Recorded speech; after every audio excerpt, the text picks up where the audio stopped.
Hey, what's good, ladies and gentlemen? Alleria here, of course. Welcome back to each and every one of you. Ladies and gentlemen, does it feel good?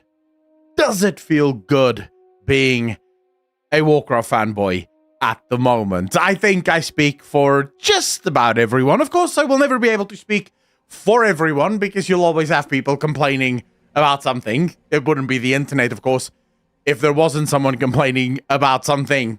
But at the moment, I think it feels good. It's nice. Every single week, there's something new that Blizzard is announcing that is just better than last week.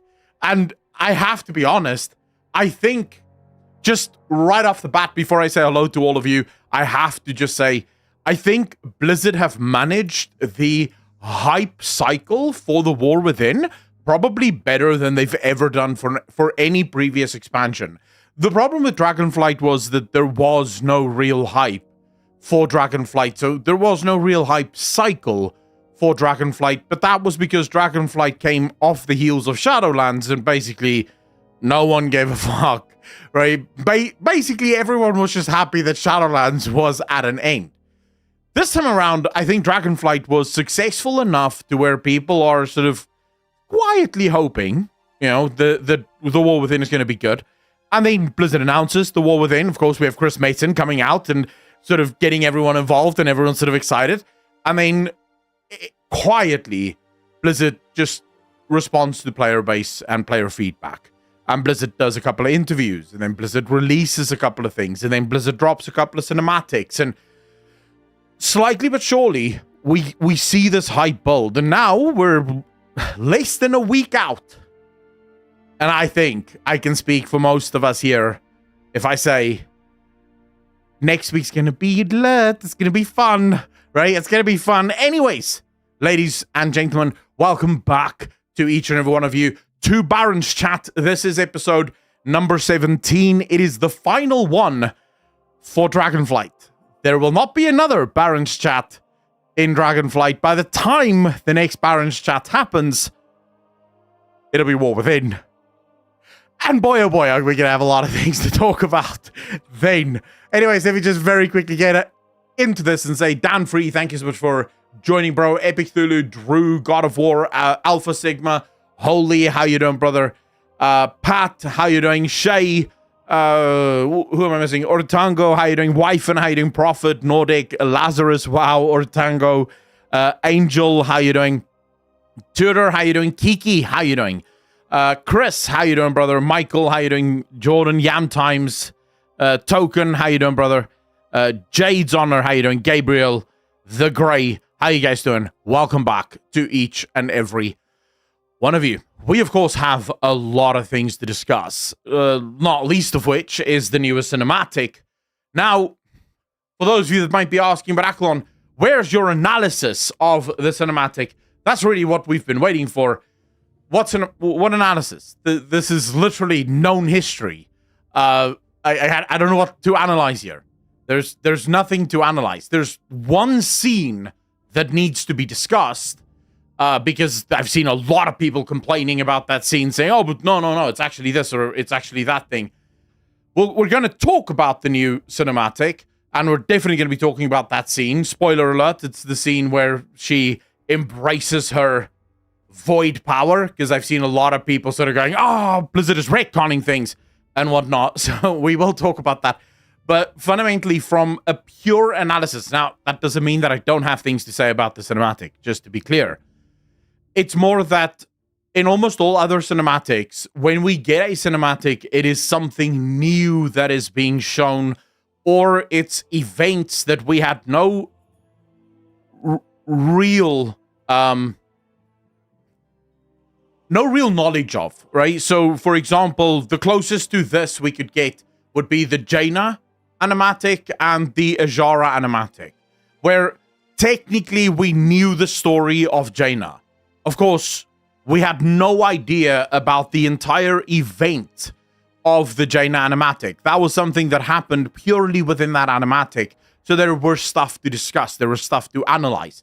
Of course, still one of my favorite animatics of all time. Maybe we'll listen to it later. And then, of course, the Azshara one, which, again, known quantity. We know what happened to Azshara and her people.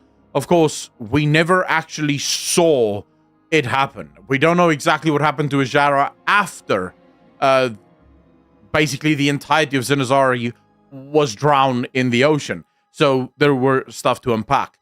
In this newest, it's not an animatic. I want to call it an anime. Would anyone be angry if we just agree that it was in fact an anime? No? I think we can all agree. I mean, if it is as close to anime graphics, if that's not anime graphics, I don't know what is. It kind of, gonna be honest with you, I was a little sad that it was just a cinematic for the game. Because when I saw it for the first time, like when I saw the teaser from Blizzard, and then, of course, I saw the first few seconds of it, I was like, bro, is Blizzard just announcing a new anime starting? Like, what the fuck is this? And then it wasn't a new anime being announced, which was a little bit sad, but then it was overcome by the fact that it was a really good cinematic or animation. I don't know what to call it, but let's just say anime and be done with it, shall we? I would call it an anime. At this point, the only reason it wouldn't be one is if someone thought anime could only come from Japan. Anime is animation, I don't care. It does show what they are capable of in-house. It promises well for the future. They might be playing with a thought. Prophet, I know that Blizzard have said they want to do another movie. This I have from inside sources. Another movie has been something that's been talked about a lot.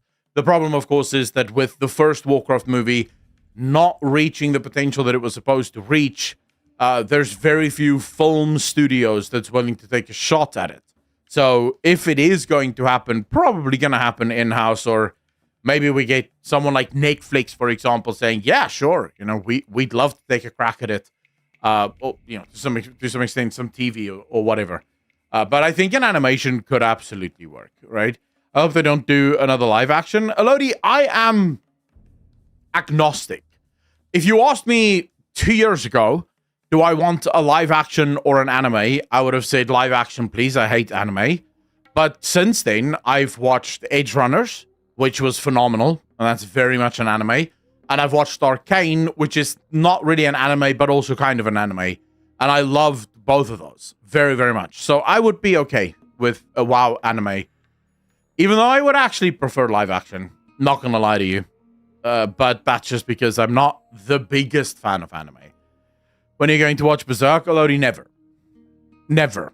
The answer to any question that starts with when are you and ends in some kind of fucking obscure anime is never. I have no interest in watching anime. I don't like anime. I find it boring. So never. The style reminded me of Thundercats. My daughter was not a WoW player, but we went to see the movie and she really enjoyed it. Jade's Honor, the thing is, the movie had one of two effects on the audience. So, for most audience members that I spoke to that knew nothing of the WoW lore, they found it very confusing. They had no idea what was what. And the other group that I heard that also never played WoW before were people who enjoyed it. They thought it was really cool. They liked the mystery and the fantasy of it all. But the problem was, if you were a WoW fan, and specifically if you were a lore fan of World of Warcraft, that movie could be triggering at times because they got so much of the lore wrong and just invented a bunch of new lore. So at times triggering, but I just rewatched it about, I want to say a month ago, maybe? I rewatched it and I still enjoy it. I enjoy it for what it is. It's fun. I view it as a movie based on World of Warcraft, not a World of Warcraft movie. Because obviously, if it is a World of Warcraft movie, I expect the lore to be on point. Whereas this sort of, I feel, is an alternative history sort of thing. Blizzard itself has pushed, with at least 2 couples, maybe 3? Wait, who's the 2? I know of one. Sure, right? I'd love a live action series. Most most stories are too large for single films. I thought the movie was alright, wasn't amazing, and the lore is really off, but I had fun. Yeah, it's a fun movie. It's a good watch, you know. But okay, so what were your thoughts, chat, on this animation? How did you guys feel about this animation? What were your thoughts? Because I've seen some people peeved at it, and I hope that there's someone maybe in chat that didn't like it at all. Because I would love to know why. But, you know, it was good, but I was hoping for a trailer for a series. I think we were all hoping for that. Disappointed. I was looking forward to something bigger than a teaser. Chris Flack, okay, if you say bigger, what were you hoping for? I just like it. Kimmy, how you doing? They need to make more. I thought it was amazing. Reminded me a lot of Vox Machina. I think you commented that, Prophet. I saw a comment saying exactly that below the video, so I think it was you. Please tell, you're remaining in Earthen in the War Within. I think it's made for you as a lore master. Mubandu, how you doing? No, I would never betray the orcs. And also, I would, in my entire life, never play a dwarf. Like, I can't imagine anything I would play less than a dwarf. If you want dwarfs, you have to speak to Rurikon. He's the dwarf maestro. I prefer orcs. Everything orc. We can delete all the races in WoW and just have orcs. I think the game would make more sense anyways that way. I liked it. Another way to tell lore without being overwhelming. This one was only the summary. I hate anything that isn't a full-fledged cinematic. I didn't like the way it glossed over Lurath. I thought it tried to do too much. Felt like it used to be larger and was edited and cut down. Shay, I mean... Okay, let me put this out to you guys. What if... And I'm not saying it is. I want to be clear. I have no inside information on this. I don't know anything. I'm just saying. Because I do get that. It did feel at times as if it was almost like a highlight reel. You know when you watch when you go to watch movies, you get the what is it called? The pre-shows. I don't know what it's called in English now. I'm completely blanking on that. But you know what I'm talking about, right? Where you see the sort of films that are coming up, the upcoming films or whatever. The previews. That's what you guys call it, yes. The previews. It felt kind of like a pretty long preview of something that might be coming. What if next week or the week after Blizzard releases the full episode and it is a half-an-hour episode of her story, of Alleria's story? I mean, you want to talk about like absolute fucking hype? That would actually be it. That would actually be it. I think a lot of people would lose their minds over this. Only thing I don't like is that I don't like rehashed lore in cinematics. I want new stuff. Astral Half, personally, I don't mind rehashed content in the what I nowadays just refer to as the preview cinematics for the expansions. We got this with Wallet of Draenor, Wallet of Draenor. Legion had it in spades, actually. You had Battle for Azeroth had it, Shadowlands had it, Dragonflight even had it. It's become sort of a standard practice now for expansions, and I kind of like that. Because I think what you need to understand is Blizzard is trying to introduce brand new characters to players that may know nothing about these characters.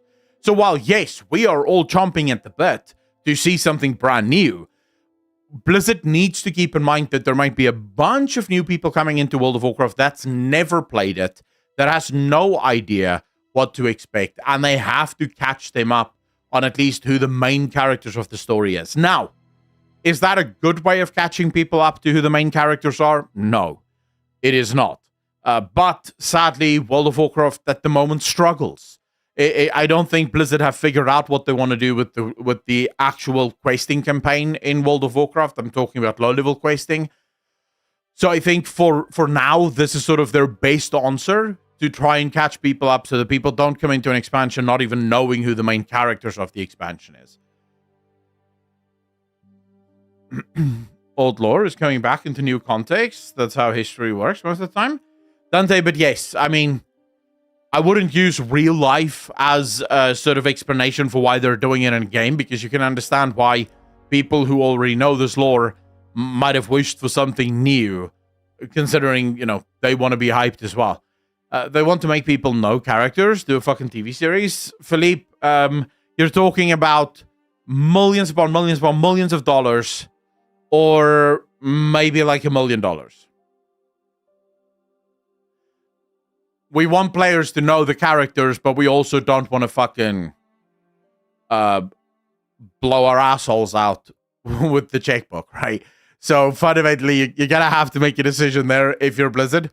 I've got to do another Q&A with you. Your theories on the old gods and decay has made my mind explode with the Xal'atath and the Void theories. Mobando, eventually, I'll probably do another Q&A, but at the moment, time is a bitch. I don't really have a lot of time, but eventually we might bring it back. Edward, how you doing, brother?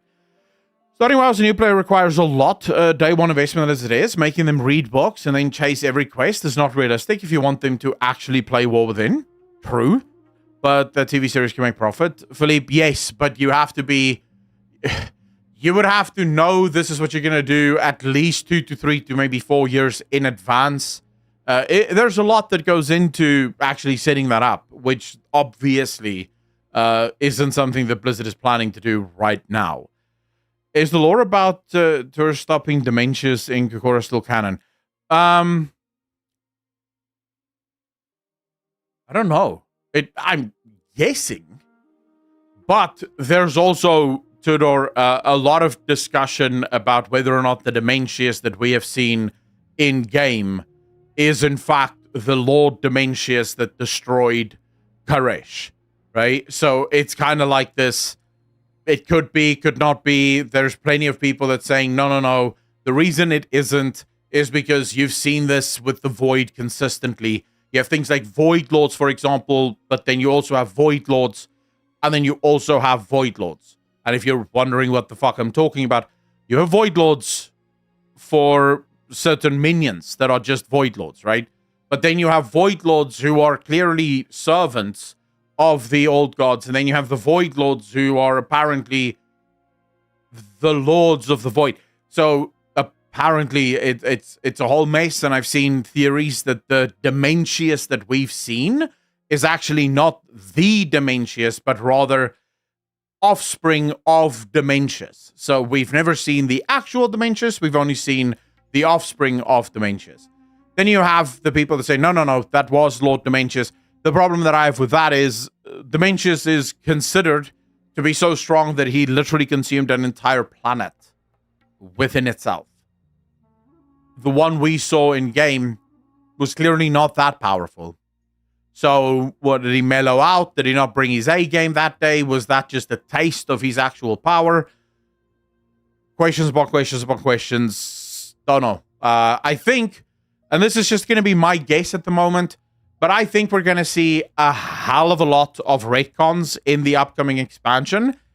It feels like Blizzard is kind of rewriting a lot of the old lore, and by that I don't mean that you're getting, like, I don't mean massive retcons in the form of like just twist everything around and do another Zuval Arthas thing. I mean more some of the lore that has been established in World of Warcraft insofar as this is what the players believe because they've seen, you know, XYZ.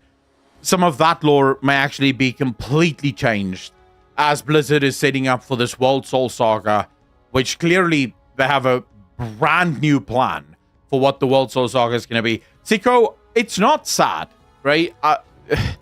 From my perspective, at least, I don't think it's sad. Back when a person has to wake up every day and... Oh, sorry, Siko, I didn't see your first message. I didn't realize that your entire existence is going around to people's streams and criticizing them for the things that they find interesting. Now, Siko, a very quick little aside here. I'll hijack my own stream just for you, my friend. In your mind, right? I and everyone else here is sad because we're talking about World of Warcraft lore and we're super getting excited about our video game. But you have to think about this, my friend. Your idea of a hobby is going to other people's hobbies and criticizing their hobbies. Now, I mean, in the history of forever, no one has ever written books about people like you, or written songs about people like you, or wrote poems about people, not even to make fun of you. Because you're, well, let's be real, a bit bottom of the barrel idiot. You are an idiot, my friend. I'm gonna help you out here, dude, and I'm gonna say, oh, I love that. Guys, I need to share this with you. When Sicko came in and didn't, realize how retarded he was, his first response back was, oh, you're fat. I don't own a mirror. I don't know. No, please say it isn't so. I'm fat. Guys, am I really fat? Like, I don't have mirrors in my house. I have no idea that I am fat. Dude, please pick up the insult game if you're going to insult me. Like, is that a lot? All right, so where are we? I am sad because my Chronicle never arrived. Amazon went out of stock. Which one is this? The newest one. What? How the hell did they run out of stock? I know 4 fat people and you're 2 of them other than me. Elodie, that is a good insult. That is a good insult. That gets a thumbs up.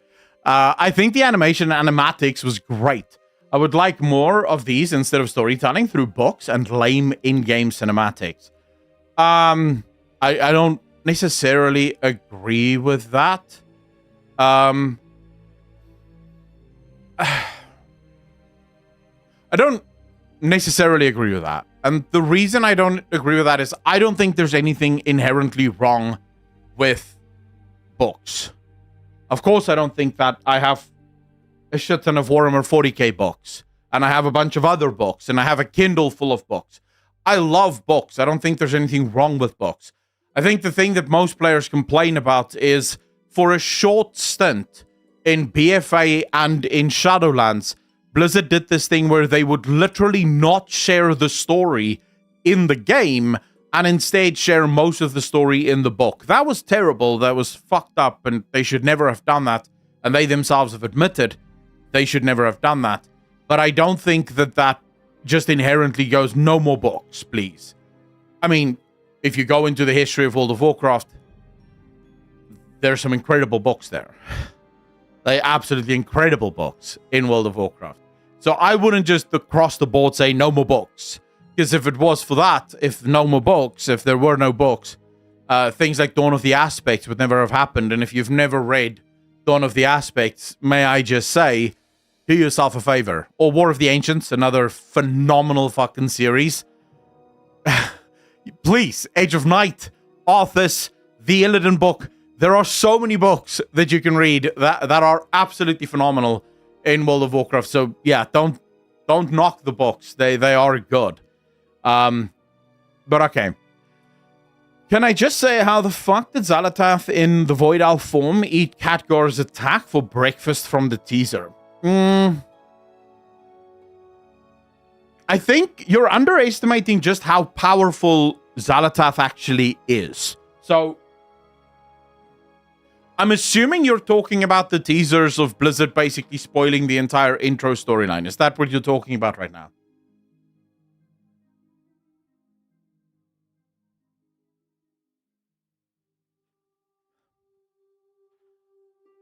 Okay, Token. So I have not watched those cinematics because I'm a little peeved at the fact that those were shared and that people were able to do those. When Blizzard announced that they're basically allowing everyone to test the entire questing campaign on the PTR, that already pissed me off a little bit. But at least they didn't show the intro, which of course would be very important. Blizzard said, we're not showing the intro and we're not showing the final quests of the expansion. Those will be kept for when the expansion goes live. And then they spoil it, which I'm not super fond of that. But at the same time, I kind of know what happened there, and I could piece a lot of things together, so I can sort of speak on it. I think you're underestimating just how powerful Xal'atath is. So first and foremost, Xal'atath clearly isn't this underling, helpless little damsel in distress that, basically served N'Zoth. If you go back and you watch the initial cinematic where she gets freed from the blade, she doesn't serve N'Zoth. She and N'Zoth had a deal.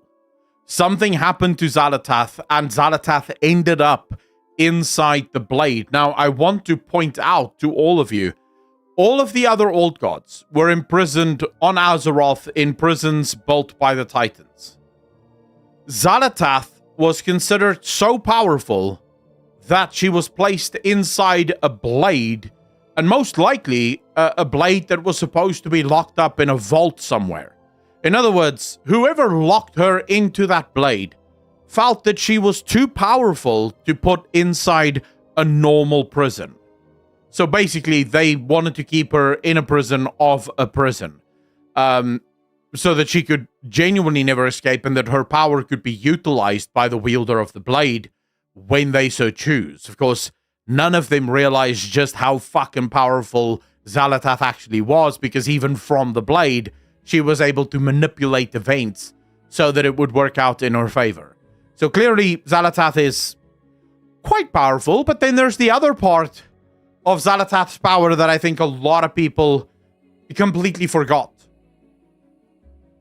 What is the last thing we did with Xal'atath the Blade?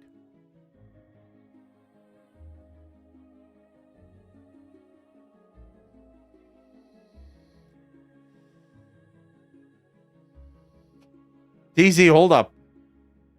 You think Xal'atath lost her power. What the power of Sargeras' sword did was it knocked the blade, it rendered the blade quote-unquote useless. In other words, she couldn't speak. At no point does it ever state what happened to Xal'atath while that power was inside the blade. There is a great chance that Xal'atath absorbed a phenomenal amount of that power, and that is why she was quiet. She was basically being fucking supercharged by Sargeras' sword. Which means we're now dealing with a being of the void, clearly a being of immense power, a being most likely charged with all the power the void has to offer, including a crap ton of power from Sargeras' sword itself. So Xal'atath sort of withstanding Khadgar's attack, I would say, is on brand. I would say it's on brand. The other thing that I should probably mention is we know that different cosmological powers in the universe have counters to them. Right? So, for example, a natural counter to arcane is foul. But we also know that arcane is pretty weak to void magic because we know what happened to Koresh and to the ethereals on Koresh. And it was the arcane magic that drew the old gods towards them.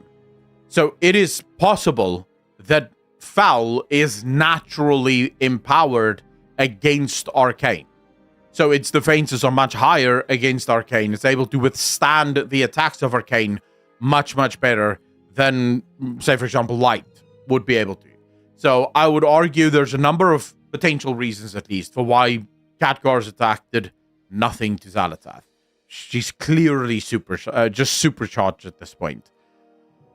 The blade, yeah, but Zal the Blade was draining the sword. We still don't know the actual name of the dagger. It could have been named Xal'atath because of the creature inside. Brian, I don't think it matters because I don't think the blade itself had a quote-unquote name.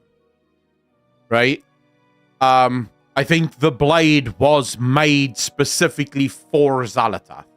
I think it was built for her. So yeah, I wouldn't really mind too much in terms of what was the blade called specifically. It was Xal'atath, the Blade of the Black Empire, and I believe that it is still Xal'atath, the Blade of the Black Empire, because that blade looks like it was specifically, purposefully designed for Xal'atath. as her prison. Yep, N'Zoth is sealed within the Dagger now. Dominic, I have a theory that plays into that.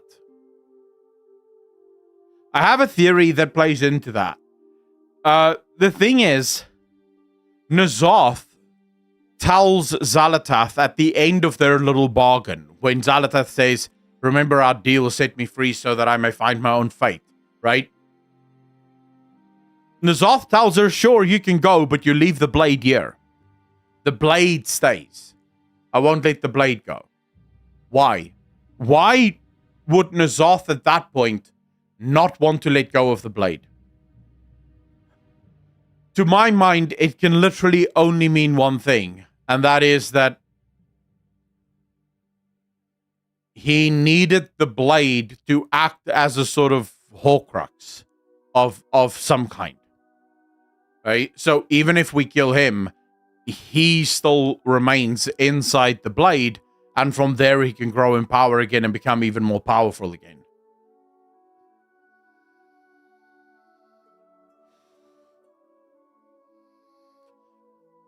No.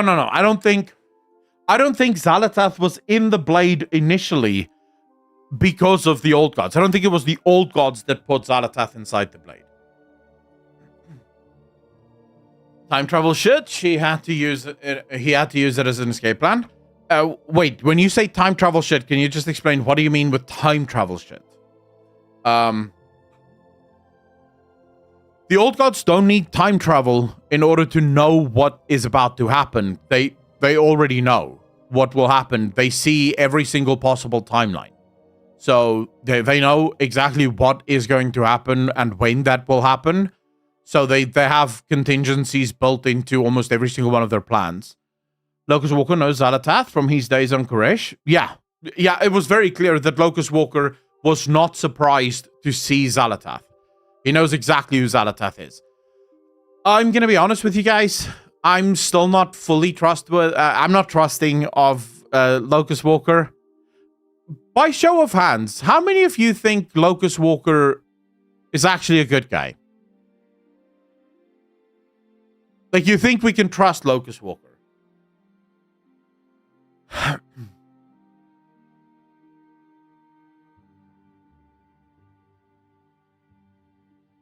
I'm glad to see there's a couple of people that think he's sus as fuck. Because, I'll be honest with you, the thing that bothers me most about Locust Walker, he shows up quite legitimately out of nowhere. In 1,000 Years of War, he happens upon Xal'atath and, upon Alleria. And then he just seemingly helps her to turn into Void Alleria. And then he keeps sort of nudging her to embrace the power of the Void just a little bit more. You know, you have to go full fucking psycho Void creature because right now you're just too divided. And I just keep thinking to myself, I can't help but feel like this is such a Void play. You know, this is sort of what you would expect from the Void. This kind of bait and switch. We're going to help you. And then eventually we're going to help you right to the point where you serve us. You know, this is what Locust Walker feels like to me. He also, when you ask him inside the rift, why is he helping? He basically says, I find it interesting. He's not helping because he wants to stop the old gods. He's not really helping because he gives a fuck about Azeroth or Alleria or life or anything like that. He finds the rift kind of interesting and he wants to see what happens. That's it. That is his entire interest in the story, is just curiosity.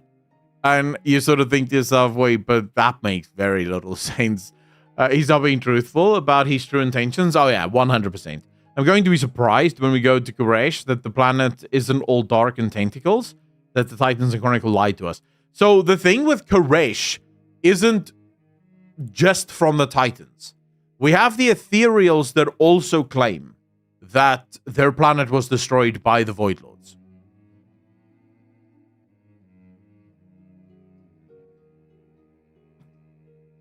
JQ, no, the Void obviously have their own goals, right? And their goals, they do want you to serve their goals.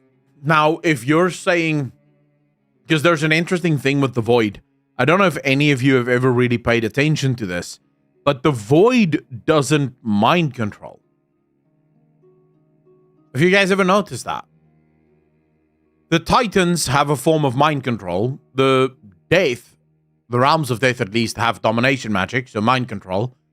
But the Void doesn't mind control. They confuse. So they plant whispers, and they just keep whispering to you, and then eventually it drives you crazy. But they don't take direct control and sort of force you. When you look, for example, at the Karaji in Anchorage, as well as the Mantid in Mantivase, there, Yesaraj and Cthulhu utilizes the hive mind and the queen to mind control what most people think is the Akir, but I don't believe that it's the Akir, but never mind that. I'm making a brand new video on the topic. I should probably just point out here, I deleted yesterday's video because I made a fundamental mistake in that video, and then I didn't explain the mistake well enough so that the video would have made sense to anyone. So I've deleted that video. I'm making a new video about the Nerubians, where hopefully I explain exactly what I'm doing well enough that everyone follows what the fuck I'm doing. But long story short, I don't believe the Nerubians and the Akir are related to each other. Just FYI. For those of you that may have watched the video and sort of thought, wait, is Aquilon talking about the Akir or talking about the Nerubians? I'm talking about the Nerubians. I'm not talking about the Akir because I don't believe that they're the same thing or that they're related to each other in any way, shape, or form. But that's a separate theory, and I'll get to that. I'll make that video. You'll see it soon. Probably not tomorrow because I have a full day tomorrow, but you will see it soon.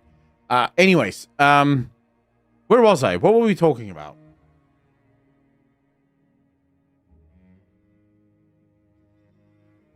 Chat, what the fuck were we talking about just now? Before I so rudely interrupted myself. Void intentions. Yes. Oh, so yes. If you look at Cthulhu and you look at Yesaraj, they themselves don't mind control the Karaji or the Mantid. They have a hive mind that mind controls the Karaji, and they have the queen of the Mantid mind controlling the Mantid. So this suggests to me that the Void does not mind control. It either lacks the ability to, or it just refuses to mind control people. So when you say, for example, does the Void even want people to serve them? It's sort of, well, they want people to serve their will, and for this they will heavily manipulate you, but they don't necessarily care about like actual service. So, you know, they don't really give a fuck about loyalty, at least from what we can tell. You know, I find his own creations. Lazarus, the thing is, yes, but also maybe not yes. It all depends on what you believe the lore of the Nerubians are. If you believe that the Karaji, the Mantid, and the Nerubians come from the Akir, then everything you just said there is wrong. Because the Akir are said to be the direct creations of the ground that was corrupted by the old gods. The Nerubians, the Karaji, and the Mantid are said to be the offspring of the Akir, or at least the Akir are their ancestors, thereby suggesting the Nerubians, the Karaji, and the Mantid would have been creations of the old gods. Yet the Nerubians, as far as their history is concerned, since the beginning of their history, really, have only ever fought the old gods. Fighting the Faceless Ones, fighting the Akir, and also fighting Yogg-Saron himself. So if they were able to mind control the things that they themselves had created, then why were they not able to mind control the Nerubians? You know, so it's a whole mess. But I again think that we're going to get information as this expansion goes on about all of those questions. Weren't they just the Akir until the trolls split them up in different hive sects? Prophet, yes, but this is my exact problem with the lore. The lore states, and I should note, most of that lore comes from the Titans in Chronicles 1 and 2. The lore states that the trolls split the Akir Empire in two, and that's where all of these other groups come from. Note that the official lore only suggests that these two kingdoms split into three groups: the Karaji, the Mantid, and the Nerubians, of Northrend, of Xal'atath, and of Pandaria. But we now know that that is not true because we have another one in Castle. Is it Castle Gore? No. In Hollowfall, right? We have another one in Hollowfall. So clearly, the lore is wrong. And also, whenever the Titans say anything, I go, yawn, proof, please.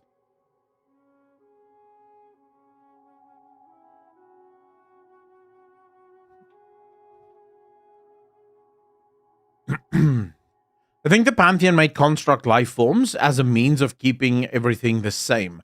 The Void and the Curse of Flesh is trying to decay that order. The Pantheon ordered the decay of Azeroth. I think you could probably be correct. By the way, Aklon related with N'Zoth. He saw us in the past, so we know that timeline is the real. So he needs to be alive, or do you think Blizzard will just drop that idea? Philippe, okay, so when you say he saw us in the past, you believe, in other words, that timeline that we went back to in Dragonflight was the real timeline. But remember, your character exists in every single one of the timelines. Even all of the not real timelines. Your character exists in all of those. We know that we all exist in all of those timelines because we see Chromie existing in all of those timelines. There's that whole Chromie questline, right? The time questline for Chromie in Legion, was it? Or was it BFA? One of those two expansions. So clearly there are different souls survive throughout different timelines, specifically important souls. And at this point in time, I would say it's safe to assume that we are considered to be important souls on Azeroth. So I believe that we exist in all of the timelines. So when N'Zoth says, I know you, I know what you've done, he is referring to our alternate timelines, or the things that our alternate us's have done. And this is actually my position. So I just told you one of the possible options, but then you have my position on it, which is when the old gods say that they see every single truth, what they mean to say is that they see every single timeline. So when the old gods say they see 1,000 truths, what they mean to say is they see 1,000 different timelines. And this means that the N'Zoth of a different timeline would be able to see the main timeline and also the main timeline which we were from. And he would say, I know you, I know what you've done, because he can see that timeline. And therefore he knows that timeline, and he knows what we did in that timeline, because he can see all of these different timelines. So that would be the one that I believe to be the truth. So there's two possible options, and then of course there is yours, which I will admit can also be true, Philippe, which is the one that says that we went back to the main timeline. And the N'Zoth we saw was actually the N'Zoth of our timeline at that early time. So it was a different N'Zoth. He isn't constant like the Legion.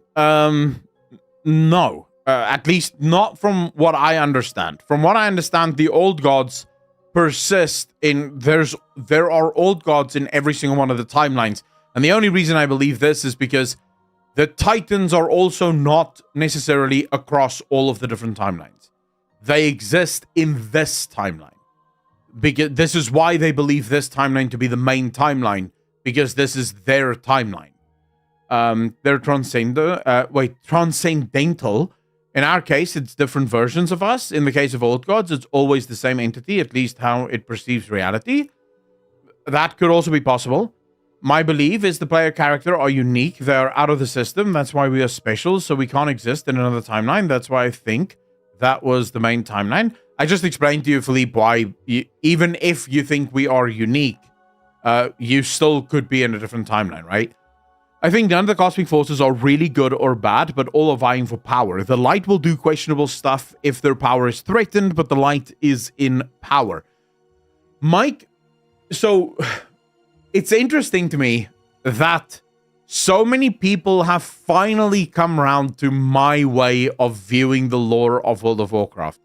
About 3 years ago, and I remember this quite vividly, it was at the start, it's actually longer than 3 years ago, because at the start of Shadowlands, I made a video where I explained that nothing is evil. There is no such thing as evil in World of Warcraft.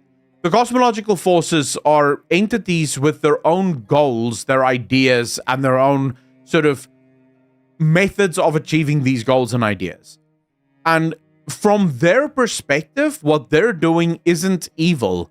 From their perspective, what they're doing is, well, the only right thing to do, because they believe that if any of the other cosmological forces were to win, that would signal the end of the cosmos, at least insofar as they are concerned, because if Order wins, for example, the first thing Order does is smash Foul, smash the Void, and maybe smash one or two other cosmological forces upon the, along the way.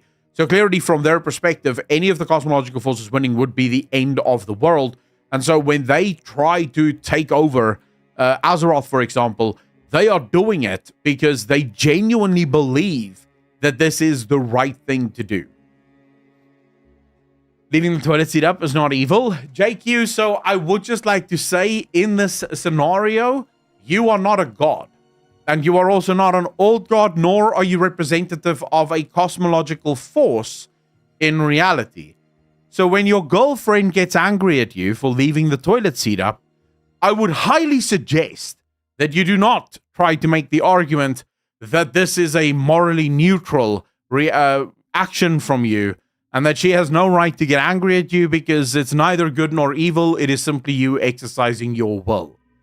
So I would say that might not go well for you. I don't know. Maybe you have an incredibly laid-back girlfriend that would find the joke in that response, but you'd be lucky. As I have a feeling you'd be able to leave the toilet seat up after that, because she'll be gone at that point.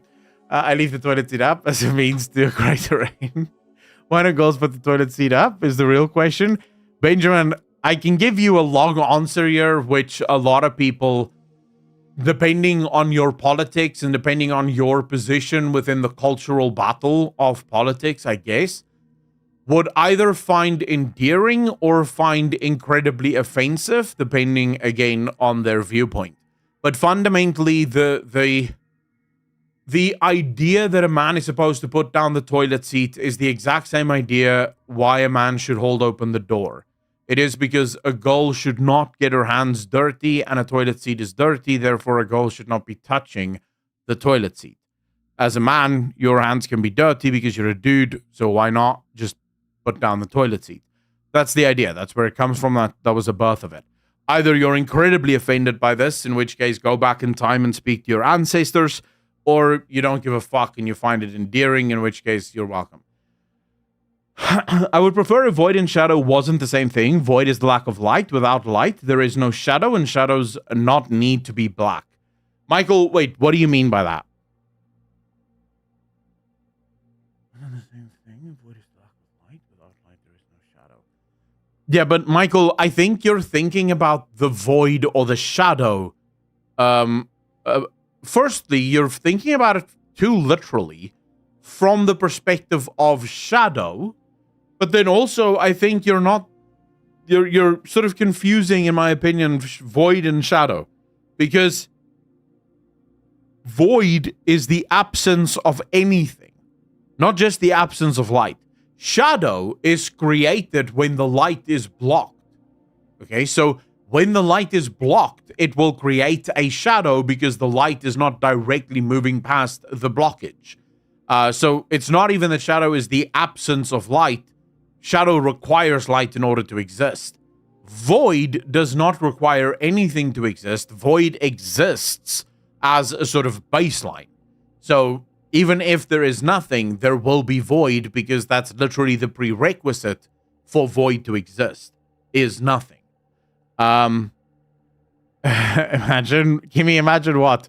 So she can leave all her underwear, hair dryers and curling iron, lady items, stockings hanging from the shower rod, and then complain to me you left the cedar. Pat, hey bro, if you don't like the way your girlfriend is doing things, go up to her and make your fucking voice heard. Now, I would say it would be far easier for her to get sex from anyone else than it's going to be for you to get sex from anyone else. So maybe just be okay with the fucking underwear in the in the shower. Or, do your thing, man. I am right behind you. If your girlfriend starts yelling at you, you can tell her, Aquilon is in support of me. I'm right behind you, bro. But I know, I'm joking with you. I meant they could have chosen another design in the game. We agree. Michael, yeah, but I don't think Blizzard ever meant Shadow to be the literal thing we see as Shadow. Rather, Shadow is in the magic of Shadow, right? Because no one will say Shadow Priests are simply casting light that is obscured by an object, right? No one says this. They cast, clearly, the magic is shadow in nature. In other words, the magic blocks out light itself.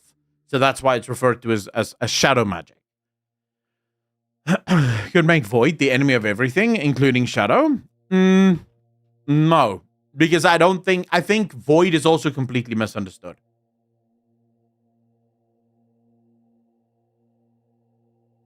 Cornell, not 20 feet. I'll be right next door to whatever state he is fucking in at the time. That's where I'll be. Right, so I'm basically stateside, but not in the same state while that conversation is happening. I'll be on the phone with him. He can put the phone on speaker and I'll listen in as this conversation is playing out. I don't want to be near. I don't want to be in gunshot range of that conversation. God of War! Do you think? With the $5. Really appreciate your fam. Can we get some hearts in chat, ladies and gentlemen? Thank you, sir. The light has struck a bargain with the enemy of all. I think the Titans, more importantly, Amanthul, is the enemy of all. What do you think? Now, if you ask me, do I think the Titans are the enemies of all? The answer is, of course, yes. I do think that. If you're asking me, do I think the light views Amanthul as the enemy of all? I'm not entirely sure.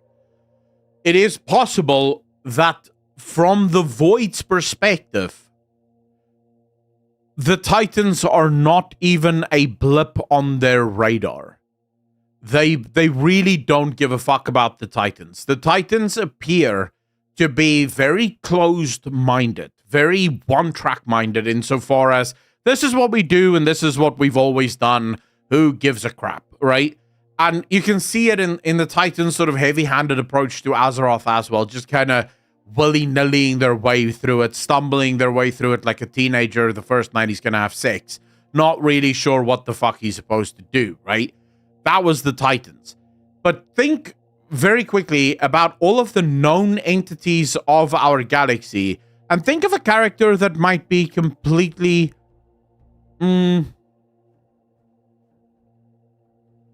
Who do you think, of all the known characters that we have in World of Warcraft now, who would you guys say is probably the most dangerous of them all?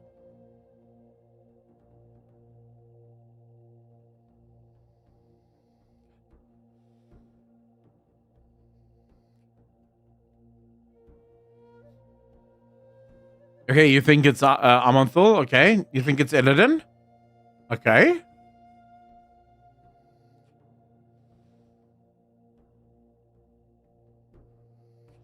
Molly, the player, is a good guess.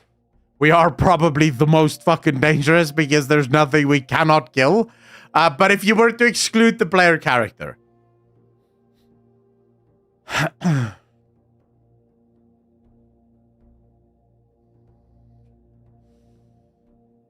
Okay, Zara. Tudor, you're close. Hamed has it. The Primus. Or Zuval. Or maybe we just settle and split the difference and say the Jailer.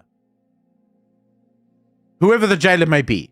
There are theories that suggest that the Jailer is in fact the Primus, and that the Primus isn't...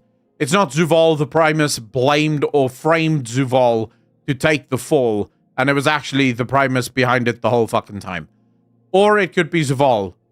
So let's split the difference and say the Jailer, just to be safe. The Jailer appears to be playing outside of the boundaries of what he was supposed to do, which is what makes him incredibly dangerous. And you can understand why this would make him very dangerous to the Void. Because the Titans stay in their lane. They do Titan things. The Void knows how to deal with this because they've seen what the Titans are going to do, and they can plan around what the Titans are trying to do. The problem with something like the Primus is what he is going to do is unpredictable. And so the Void knows that the Light struck a bargain with him. What the Void doesn't know is what he's going to do with that bargain. What he's actually going to do with that power. I would be surprised if it's the fucking Titans, because the Titans are, and I hate to say this, but the only Titan that is even remotely fucking interesting is Sargeras. Okay, I'm lying. There are two Titans that is kind of interesting, and that's Sargeras and Aenar. The other Titans are batshit boring. I know some people might make the argument Norganon is pretty cool as well. I don't necessarily agree, but you might be able to make a point there that I would say, okay, fine, let's include Norganon as well. But even then, I would say Aenar, who cares? Her story could be interesting, but yeah. Argus could have been interesting, but he, in the end, was just used as a giant fucking missile to take down the Arbiter, so who knows what happened there. I don't know if I like any of the Titans, if I'm honest with you, because Sargeras was the only one that was sort of free-thinking and thinking for himself, and he's now locked up, so, you know, who knows? Maybe they can change, if they can. That would be interesting.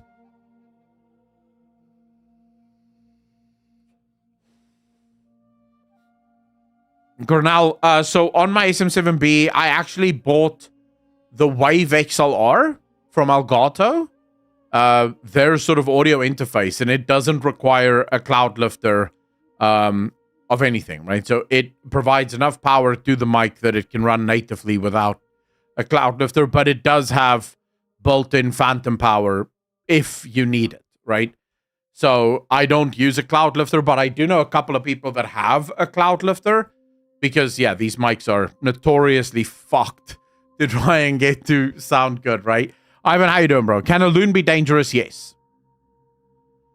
Elune can be very dangerous. The question becomes, and I think this is a question that we're going to ask a lot more in the coming expansion, what the fuck is Elune? And yes, I do think the F word is warranted in this scenario, because fundamentally, what the flip is Elune? Why does Xal'atath look as if she is related to the moon? Have you guys seen that? Like, please, take a look at Xal'atath. Why is Xal'atath's entire theme moon-based? What are we missing? Xal'atath isn't supposed to have anything to do with the moon. Now, you could, in a sort of very roundabout way, make the argument, well, it's supposed to signify the moon blocking out the light, and that's why she has this moon vision. I'm like, I don't know, that seems weak as fuck. There is something about Elune, boys, that I think is going to get revealed. I also don't believe that it is a coincidence that the Wrath of Elune is called the Night Warrior. Again, related to darkness. The Void, Shadow, it's all related to darkness. I would not be surprised if it turns out that Elune is, in fact, from the Void. or at least closely related to the void.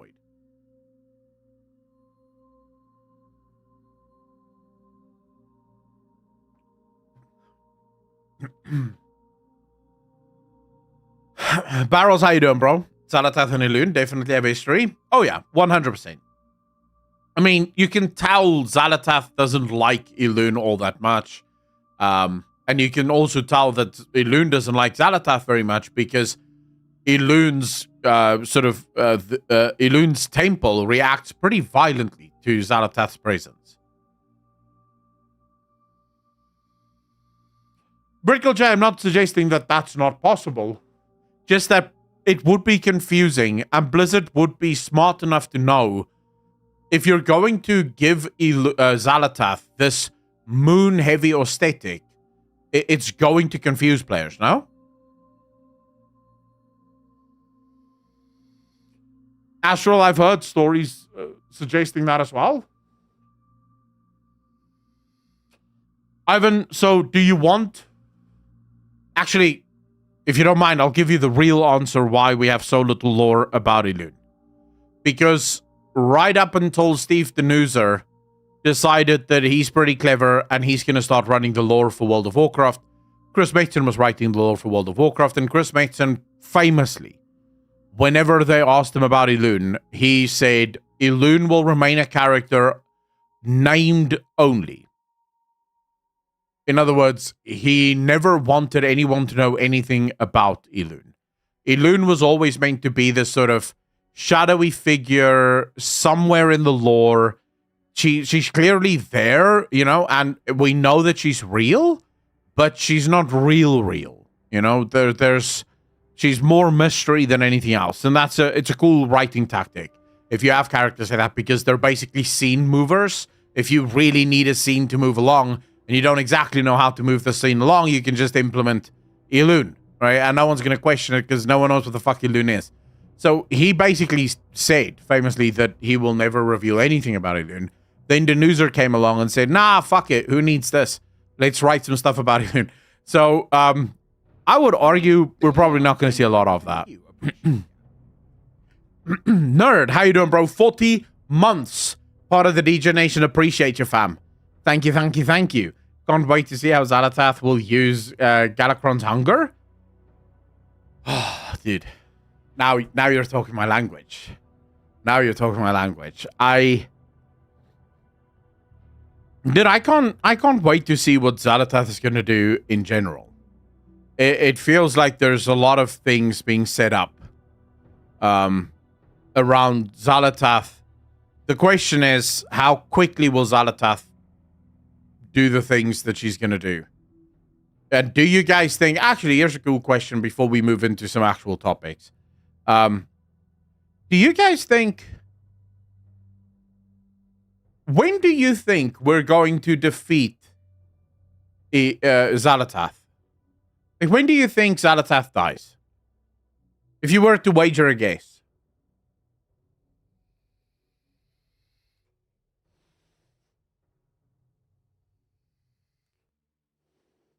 Last Titan, end of midnight, finale of midnight.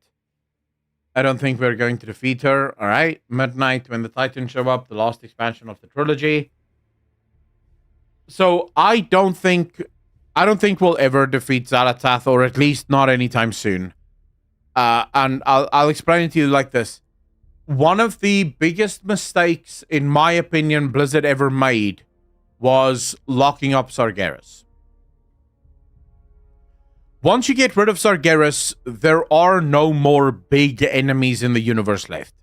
Yes, you have the Void Lords. They're great, but we don't know shit about them. So you can't really use them. You need to set them up as an enemy. Yes, we have Death, but again, you saw how that played out with Nipple Boy being Nipple Boy. The problem is that World of Warcraft always had this one big bad. And then it had the old gods, which would fill out the other big bad. And so fundamentally, no matter what happened, you always knew that these big baddies could always play a role in one way or another, which gave you a lot of story options. Of course, with Sargeras now locked up and sort of taking a time out, and with all of the old gods dead and Nipple Boy being a fucking robot again, there's no more big bads left in the universe. In my opinion, you take Xal'atath, you keep Queen Ansurek, you take a Jara, you introduce what's her name? Oh, come on. Leader of the Army of the Light on Alternative Draenor. Uriel. You take Uriel.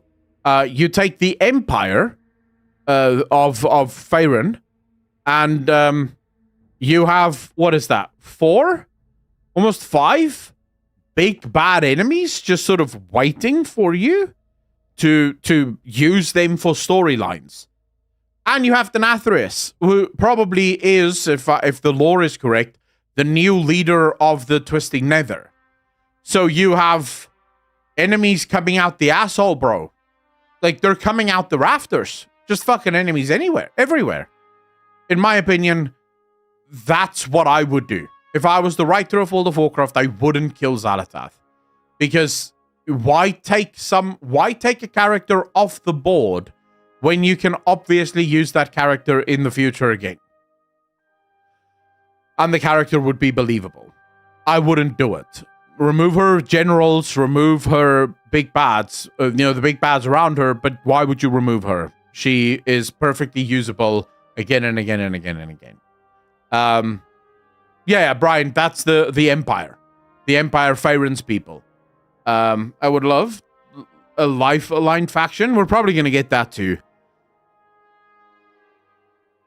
Death is boring in terms of a narration, but it's great for making the audience go, Epic Thulu, you can, in my opinion, you can achieve that without killing the main characters of the game. Right? I've explained this in the past so many times. You do need death, and death is incredibly good Death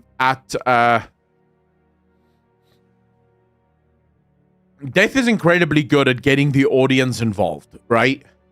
But I think that with the right amount of tact and the right amount of forethought and the right amount of planning, you can have very important deaths in a game without killing the main characters. True Realm of Death is the Twisting Nether, not Shadowlands. Shadowlands is the Ordered Death. Luca, I would be happy to believe that, because I don't like the Shadowlands. I think most people would be happy to believe that. Leaven faction might be with the Haranir. Could be. Does WoW continue after this 3-part saga, though? It feels like the end. No. Mike, no, I don't think so. If anything, it feels like the beginning.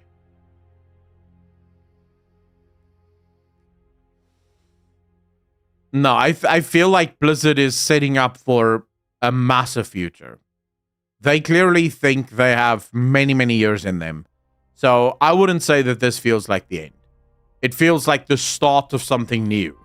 It feels like Dragonflight was us sort of saying goodbye to the old, introducing a couple of new, but this expansion is the one that's supposed to start the new story of World of Warcraft. It's basically the WoW 2.0 reset we've been wanting without the new game, you know? Yeah, that's pretty much what this expansion feels like. It feels like WoW 2.0 without, of course, the bells and whistles and the new, box and everything. So yeah, from my perspective, I wouldn't be so quick to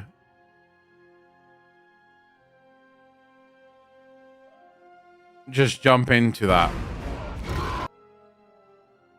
All right, let's quickly do this. Now, remember when I said to you guys that there's not that much to analyze in this cinematic. All right? And I stick to that. Now, I could obviously sit here and I could point out the exact color schemes. And I could point out the exact weapons being used. And I could point out some of the liberties that was taken. Fundamentally, this is lore accurate, and this is lore that we know. None of this is news to us. The one thing that I will say that caught me a little bit off guard is this part over here.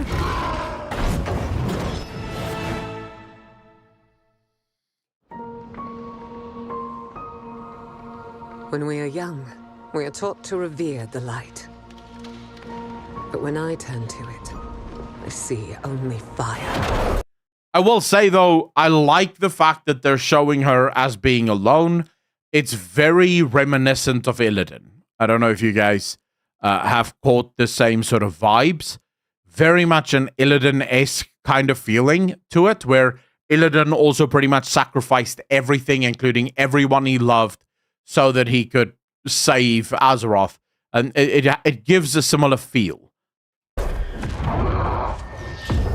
fire of pain, of loss, the choices I made. I think this is gonna be... Man, look at me, saying there's not a lot of things to analyze, and here we are. Okay, guys, strap the fuck in. Things are about to get real. Yes, there's a lot of, there are things that I want to talk about. I think it's important that you recognize the light and her saying, I see only fire. In other words, I see only hurt, I see only pain. The light is the reason she has had to leave everything she loves behind. And what she's literally referring to is Turalyon and the elves.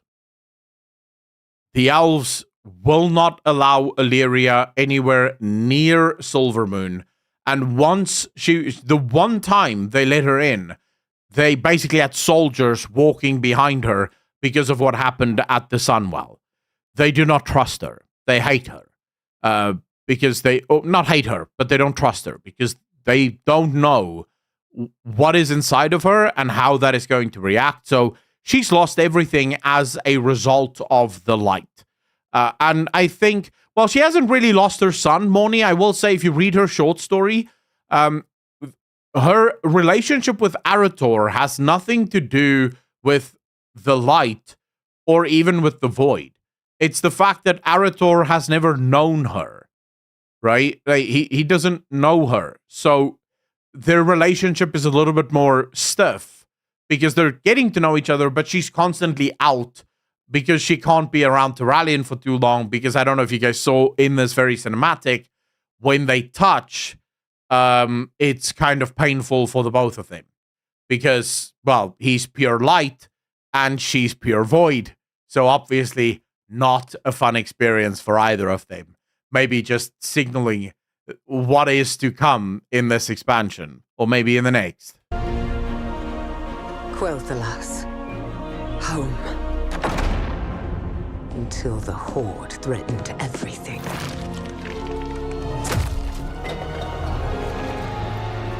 My family was sworn to protect it. And protect it we did. I just want to say, in this particular instance, it should be noted that while from Alleria's point of view, the orcs and the trolls, evil, bad guys, it should be noted that if you play Horde in the early days of World of Warcraft, it is the elves that are hunting and slaughtering the trolls relentlessly. So the trolls are simply fighting back because it is the elves that settle in troll lands and then start killing the trolls. There's a massive battle between the trolls and the elves, and it's a battle that wages and wages and wages. As a result of the elves moving into what the trolls consider to be ancestral lands. Their lands, in fact. So it's kind of interesting that from her perspective, the trolls are trying to invade their homeland, when the trolls are literally thinking the same thing. You guys came into our fucking forest, and now you're killing us as a result of you taking our forest. So, yeah, I just wanted to point that out. When Sylvanas and I fought together, we fought as one. Dude, that's a very, very interesting analogy. When Sylvanas and I fought together, we fought as one. Suggesting, I think, highlighting the bond that existed between Alleria and Sylvanas, but also perhaps signaling to a return of Sylvanas. And I would argue Sylvanas' return will come at the moment that Alleria is about to lose herself to the void. This is when Sylvanas will return, and Sylvanas will be the one to bring her sister back. Literally from the precipice of becoming full-blown void creature, it'll be Sylvanas that brings her back. Because while, yes, Verisa is their sister, Alleria and Sylvanas have pretty much always shared a very, very strong bond. She just says it here. When we fought as one. Like, they felt each other. They didn't have to speak. They just knew what they were doing. So, I think it is signaling something that is to come. But the conflict here was growing, pulling my sister and I apart. The fire here is just... I mean, fuck. You want to talk about imagery? Anyone that doesn't know anything about the lore, of course, just thinks this is a fire. But for those of us that know, those of us that were there, I can say proudly I was on the beach that day, and I was actually the one screaming at the top of my lungs to fire alongside my lady Sylvanas. And to the night elves in chat, you can go fuck yourselves. The tree looks better now than it did before. So...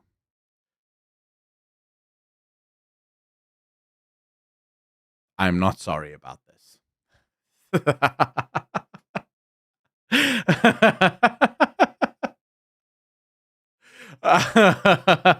No, it has always and ever will be one of the stupidest storylines in World of Warcraft's history.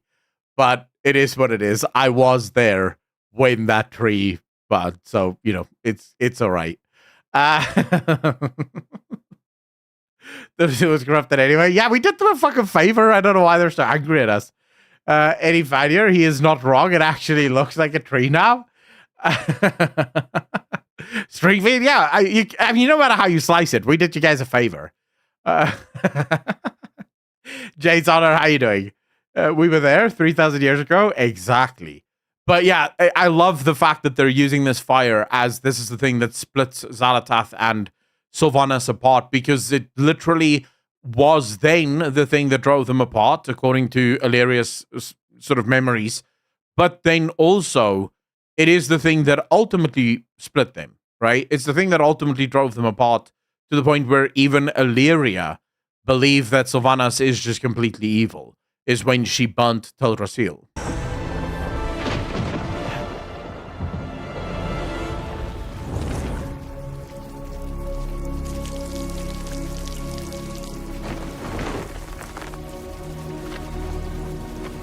How can you leave? You would choose the Alliance over... Is that Patty Matson? Has someone been able to confirm that? Because it kind of, but also not. I don't know. It kind of, but also not. Like, there's something wrong with the accent. Unless Patty Matson was purposefully trying to make her sound younger and obviously much less dead. Because if you listen to the accent, it sounds similar, but there's a marked difference between them. You leave.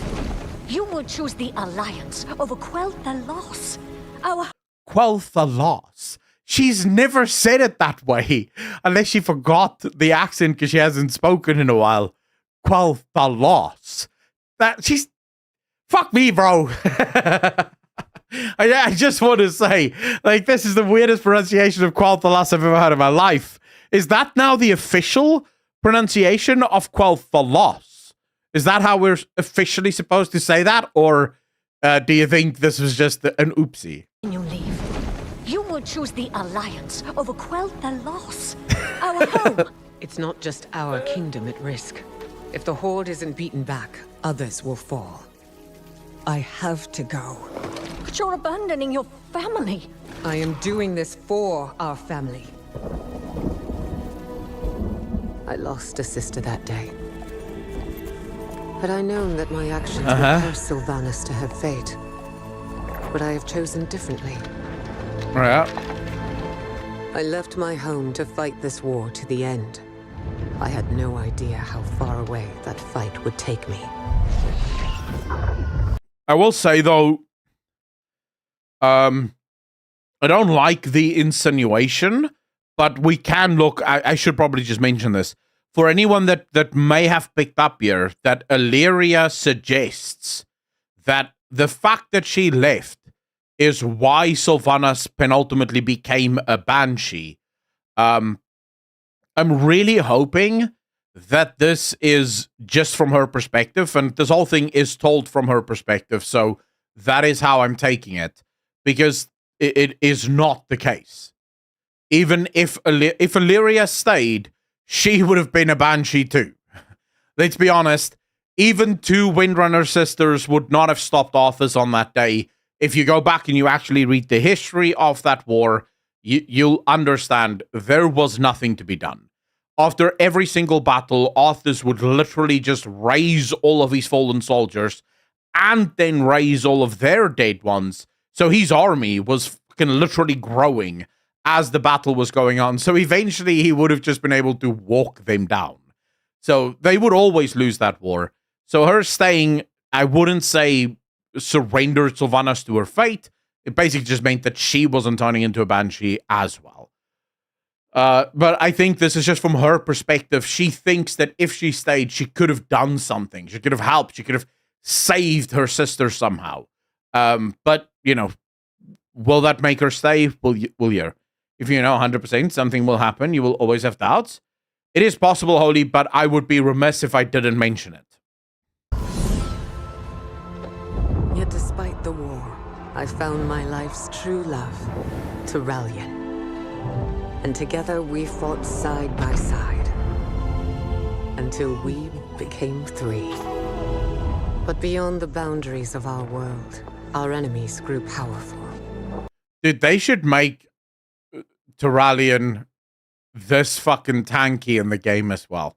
Like, in the game, he's just a human with some, like, armor. They should make Turalyon this big fuck-off tank of a human being in the game as well. Like, he looks so much more intimidating in this story than he does in the game. In the game, he just looks like a guy that went fucking nuts with the golden spray paint. Whereas here, he actually looks like a unit of a guy. You can make your stand here. Why risk marching into the unknown? Our only choice is to take the fight to them before it's too late. Should we not succeed, I will keep him safe. Just come back. We'll return before you know it, Eritor. had I known that I would And not again, see my yes. son again until he was a man himself, would I have still left?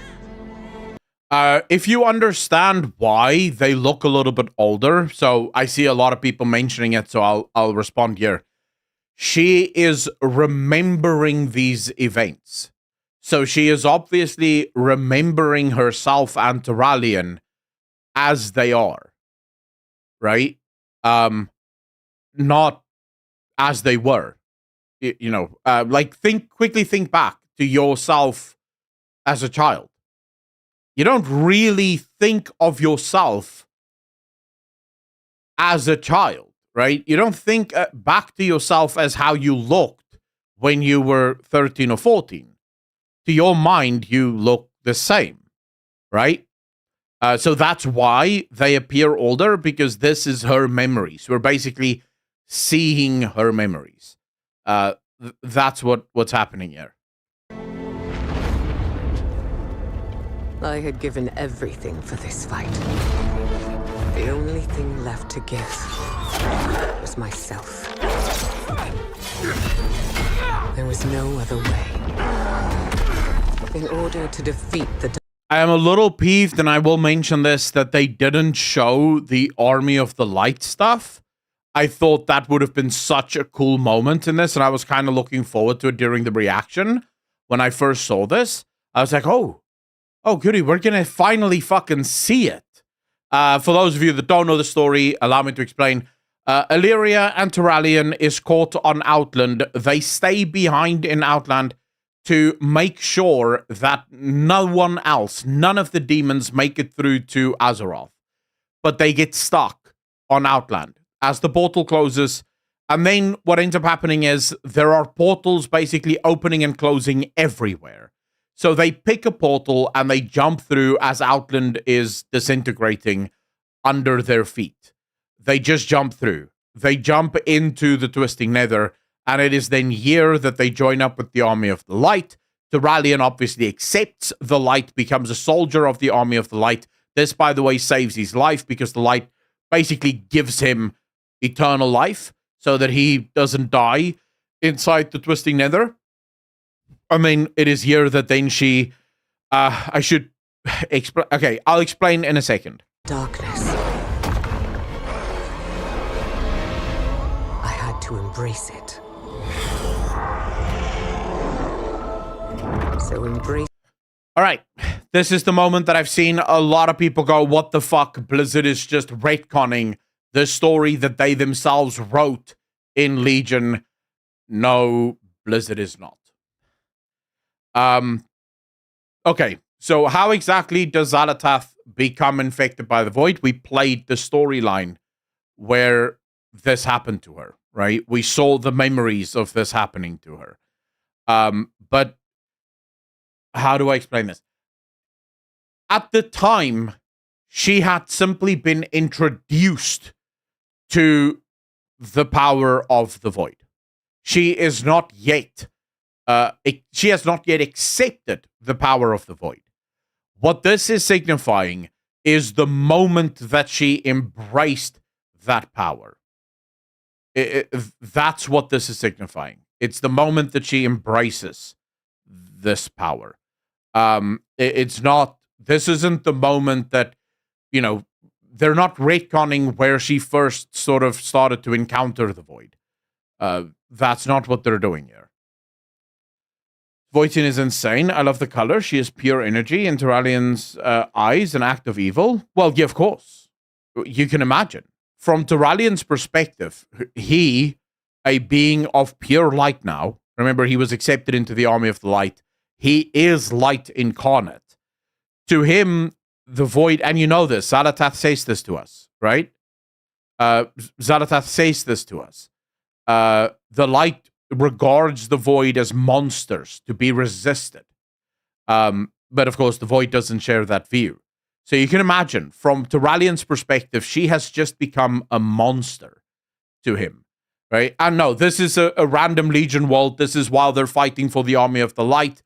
The problem, of course, for Alleria was that even though the Light kept offering her a place among them, she did not take to the Light.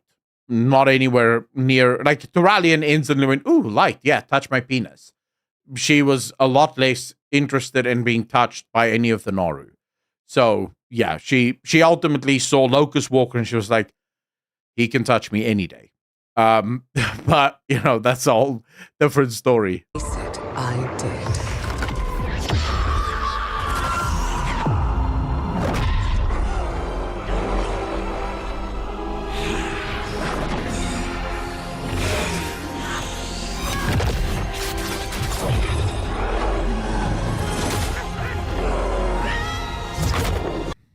Ronan, you could say that, although I'm not sure I would agree. Because I more and more think that Xal'atath is a being of pure void, and that Xal'atath wasn't once mortal that became void. But I would like to point out that there is still an outside perspective here.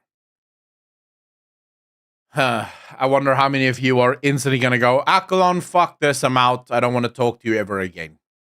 I'll risk it. I would like to point out a theory that I've had for a while now. I made a video on this theory. I'm not going to elaborate on this at all, but I am going to say, when you start to put all of the evidence together, there appears to be a very unique chance that Xal'atath is Alleria. Alleria is Xal'atath. once Alleria becomes full void, so once Locust Walker convinces Alleria to embrace the void fully, Alleria becomes Xal'atath. This is the moment that Alleria is born. And when Xal'atath arrives in Orgrimmar and says they will pay for what was done to me so very long ago, what she is referring to is that once Alleria becomes Xal'atath, in a desperate attempt to try and save her, Turalyon banishes her into the blade of the Black Empire in order to preserve her. And this blade then skips through time all the way back in time, and it basically starts the cycle over again. So it's like a cyclical lifestyle that Alleria follows. Just wanted to throw that out there because I made a video on it. And I go through a lot more of the evidence in that video if you want to check that out. I can't remember what the fucking name is of the video, but it is on the channel. So I did make a video sort of connecting all of these different points together and showing that it is possible. But at what cost? Turalyon, who had known me, loved me, fought beside me. Nordic, not really. None of the lore we've gotten up until this point refutes the theory that Alleria and Xal'atath is in fact one in any way, shape, or form. Because all Xal'atath is Alleria from a different timeline. So Xal'atath is Alleria's story playing itself out. This is why when Alleria keeps showing, when Xal'atath keeps showing Alleria visions of how Turalyon will act, and the things that Turalyon will say to her, Xal'atath isn't showing her these visions to play with her. Xal'atath is showing Alleria her own visions. Like, Xal'atath is literally showing Alleria what happened to her. When she accepted the void, what did Turalyon do to her? So Xal'atath, the Xal'atath that you see currently in our timeline, isn't from our timeline. She came from a different timeline. And basically, she continuously moved from timeline to timeline to timeline in order to bring about the Void Lord's return. So when they fail in one of the timelines, they move to the next timeline and the next timeline and the next timeline. And what we're seeing now is the literal creation of Xal'atath. So the Alleria storyline, what we're about to see is how Xal'atath is created. So that's the theory, in a nutshell. How does Sylvanas' redemption play in your thing? No, Sylvanas' redemption is if we don't take that theory. Now, it is important to understand how I speculate. And I should make this clear. Unlike many other content creators, it is very rare that you will watch a speculation video from me and where I will use my own speculations to speculate a little bit more. The only time I will do that is if I am 100% convinced that my theory is correct. But more often than not, when I do a video, it's because I have a specific speculation theory based on the established lore as it exists right now. And then I share that. But I always reset to the base lore. In other words, the accepted lore in World of Warcraft. So the theory about Sylvanas' redemption arc and how that plays into Alleria's storyline and how she saves Alleria is in the official storyline where Alleria and Xal'atath are not the same being, nor will Alleria ever become Xal'atath. So it is important to understand that. I tend to shy away from building theories upon theories because, in my opinion, at what point do you have so many theories underlying your theory that now you're just creating fan fiction? So that's why I always try to start from, this is the baseline lore, and based on this baseline lore, here is my speculation. And then next video, whatever this speculation was, that's in that video. This is a new video. So that speculation doesn't matter for this video. This video starts from baseline lore and goes from here into whatever speculation theory I have. I'm not saying it's wrong to do it the other way around. There's people that do it phenomenally well. Like Pyro does it really, really well. Doran's movie does it really, really well, where they create speculation theories upon speculation theories. That's not how I speculate. I prefer to sort of start baseline and move my way up there. But it's sort of different strokes for different folks, right? Everyone likes it differently. And it's fine either way. I don't think there's a right or a wrong way to do it. Now saw me differently. What have you done? The shadow, it saved us. No. That violent reaction is insane. It shows you. She is a creature of void now. He is a creature of light. And it shows you maybe why the Titans believed that the light and the void reacting to each other is what created the Twisty Nether. Because you can see it is violent. Right? It is a very violent reaction that you get when these two entities touch. Soren, welcome, bro. Happy to have you here. I would rather have died than see you fall to evil. Turalyon didn't understand, but I could not fault him. If I had known that embracing the shadow would push him away, would I have sought another path?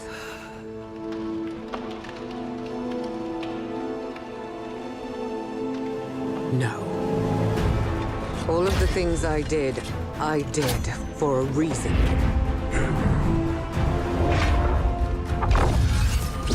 War is sacrifice.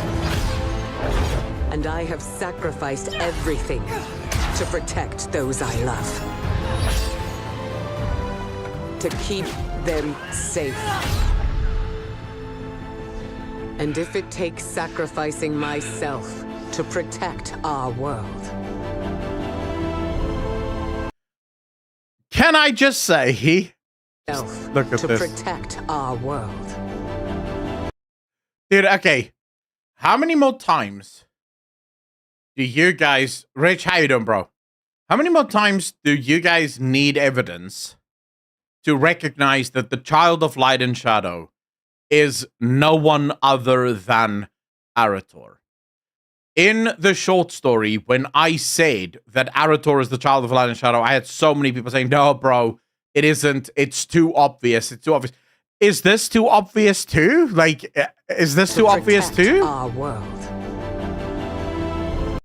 Dude, look at what they're doing. Like, Blizzard is basically handing us this fucking storyline on a silver platter. The Child of Light and Shadow. You have the light on the one side, the shadow on the other side. So clearly, the Child of Light and Shadow. I don't know. Annie has the dragon tattoos now. That is also light and shadow. So I don't know if anyone is still arguing that it's not him. Oh, excuse me. I don't know. I don't know what to tell you. There's nuance all the time.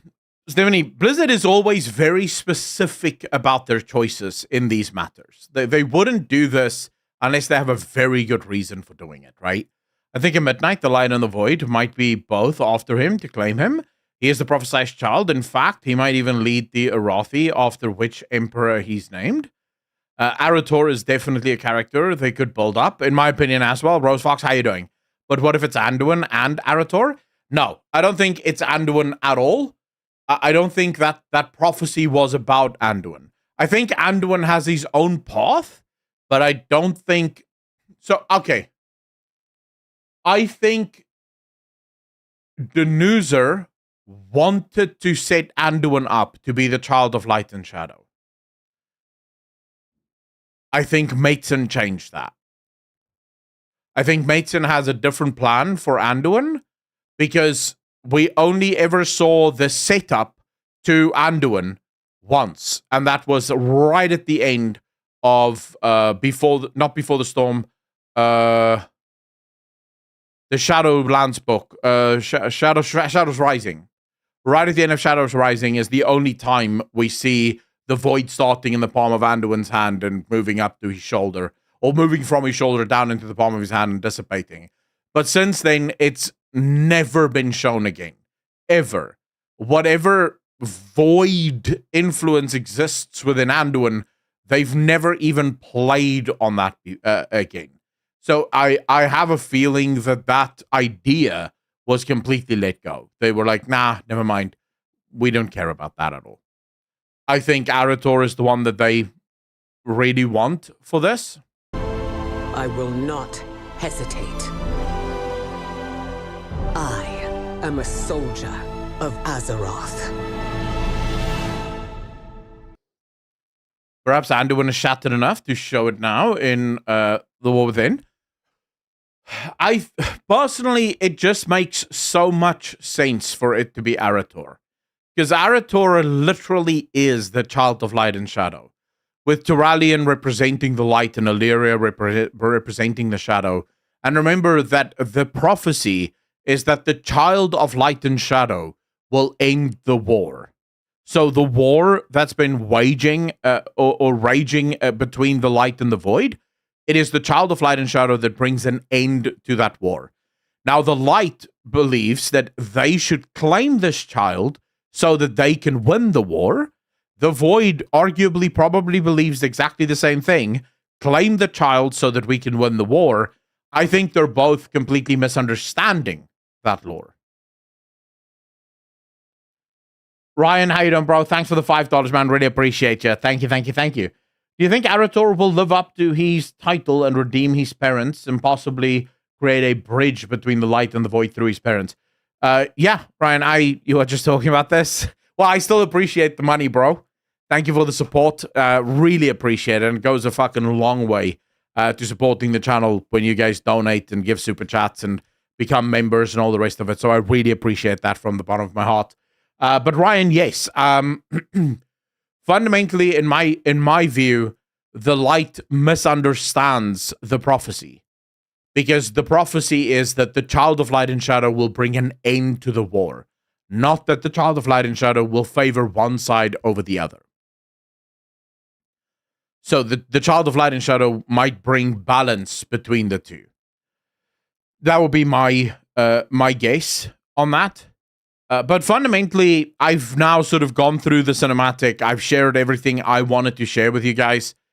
In this cinematic, I thought it was important to at least cover, the basics of this, even though this is established lore, and nothing in this entire cinematic should come as a new thing to anyone that knows the lore. There are still some things that I thought was interesting. The Elven tribes will unite in Midnight, and Illidan will be back, at least for the Last Titan. Mercarian, how you doing? I do believe Illidan will come back. You were the chosen one. You were meant to destroy the Sith, not join them. This just added character story depth. Yeah, and I have no problem with this. At the beginning of the stream, we spoke about this. Some people were a little peeved that this was just a recap of the history. And that it wasn't something new. To my mind, I think this is brilliantly done.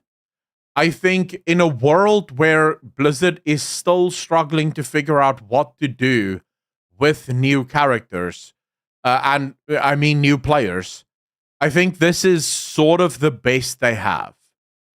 The questing, let's be real, the questing experience in World of Warcraft is absolute dog shit. Especially for new players. There's no way you go through the story in any coherent sort of way and understand the history of World of Warcraft. So this is sort of like the best that they can do at the moment until they figure out the questing experience. And I know for a fact that this is a thing that they're working on. I don't know when they'll do this, but I know for a fact they are working on it. They said it in interviews. So yeah, I personally think that obviously, every cinematic shouldn't be just a recap of the history, but every once in a while, and if we can get more cinematics like this, I don't mind it. Because I'm with you guys. I would love to see another CGI cinematic, but this is pretty cool too. The CGI cinematics are phenomenal, but this was just as good in a different way, but just as good for me at least, as these CGI cinematics.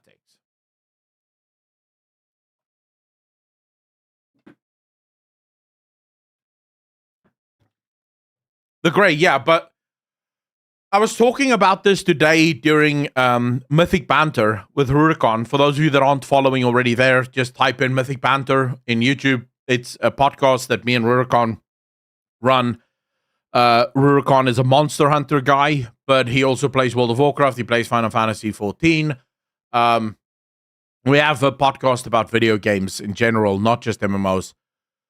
That's doing pretty well. Just FYI, for those of you that might be following the channel, I'm blown away by just how many views those podcasts are already accruing. Considering we only have like 260 subscribers on the channel. Mythic Banter. So literally mythic, the word, and then banter, as in bantering, as in, giving each other shit. Mythic Banter. So yeah, go follow us over there if you haven't already. Subscribe to that channel. But we were just talking about this today. The MMOs appear to be sort of... It feels like Blizzard is in the process of rediscovering themselves, but then also trying to figure out what they want to be, right? What they want to be in the future. Because fundamentally, from where I'm sitting, if you look at some of the changes that's being made in The War Within, it's clear that Blizzard have identified the dream that they once had of having a game that's interconnected at every point. That dream did not pay off. What I mean by that, in Battle for Azeroth, as well as in Legion and in Shadowlands, what you saw from Blizzard was this very large-scale attempt to connect every facet of the game. So that if you are a WoW player, you're not just a raider, you're not just a Mythic Plus player, you're not just a PvPer, you're not just a collector, you're everything. Right? And they really want to lock you into every single one of the activities in World of Warcraft. And I don't think that what they did was bad on the face of it, because fundamentally they tried. They tried something brand new, trying to see if that could work. But I think I can speak for myself and for many others when I say that experiment failed miserably, especially in Shadowlands. But even Blizzard themselves have admitted that if they look at the data and they look at how players play the game, it is just fundamentally true that the overwhelming majority of people in World of Warcraft do only one or maybe two activities and then nothing else. So someone either does Mythic Plus and maybe a little bit of raiding, or they do raiding and maybe once in a while they do Mythic Plus, but it's very rare that you have people that do everything in the game. And it seems like The War Within is Blizzard's attempt, at least, at loosening the content and saying, hey, you don't want to do raids, you don't have to. You don't want to do Mythic Plus, you don't have to. You don't want to do dolls, you don't have to. But it all exists for you there. Also, the storyline is being changed around. So the problem with the early questing in World of Warcraft is because everything is so interconnected. So you can't take players through the whole quest line, because then people who just want to raid also has to go through that whole fucking quest line, right? And they don't even want to go through the quest line the first time. So this is sort of... this, I think, will be uncoupled once Blizzard arrives at a place where they're happy. Dante, how you doing, brother? They thought WoW was a theme park with expansions as the rides. Nope, it's a collection of after-school work clubs. I would say it's not so much that. It's that Blizzard... So, the way I described it way back in the day is an MMO should be a theme park. So what an MMO should be is you walk into the theme park and you go, ooh, I'd like to go on the teacups. And then you go on the teacups. And as soon as you're done with the teacups, you go, bumper cars looks really fun. Let's go bumper cars. And then you get on the bumper cars, you ride the bumper cars. And after that, you go, I want to go on the swings. And then you go on the swings. And then you go, I want to go on the ship. And you go on the ship. And then you go, now I'll go on the roller coaster. And you go on the roller coaster. It's all fun, right? You do whatever the fuck you want.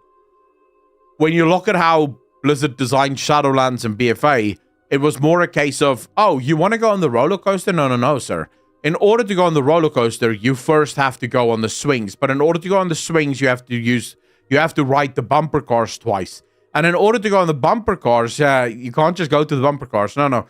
You have to go on the teacups first. Then once you're done with the teacups, now you can go on the swings.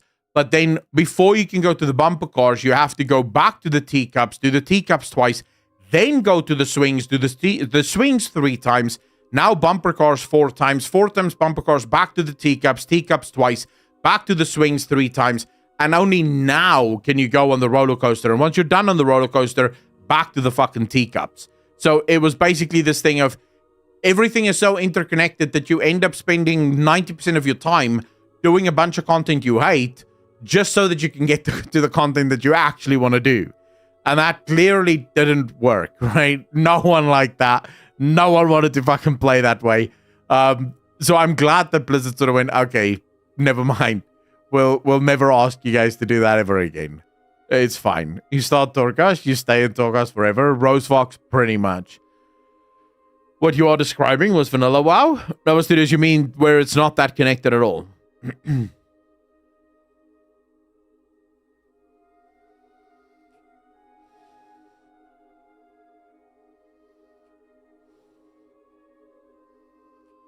Epic Thulu, I will just say, I think World of Warcraft and Final Fantasy are so different that I'm not sure the things that worked in Final Fantasy 14 will automatically work in WoW. The concept, sure, but I'm not sure if you could take... The truth is, there are an exponential amount of dungeons more in World of Warcraft than what there are in Final Fantasy 14. World of Warcraft has a fuck ton of dungeons. If you made every single one of those dungeons doable at max level, there's too many dungeons for all the players that would not be doing those dungeons. So, it's an eloquent solution for Final Fantasy 14. I don't think it's that big of a solution for WoW. Are you still writing the theory that Radiant's song is actually Void Song? I think it's more likely to happen now. Yeah, no, 100%. 102 million%. Do I believe that the Radiant song, the visions that everyone is seeing, is in fact none other than the Void. It's the crystal, and that crystal belongs to the Void. I am so fucking convinced of that.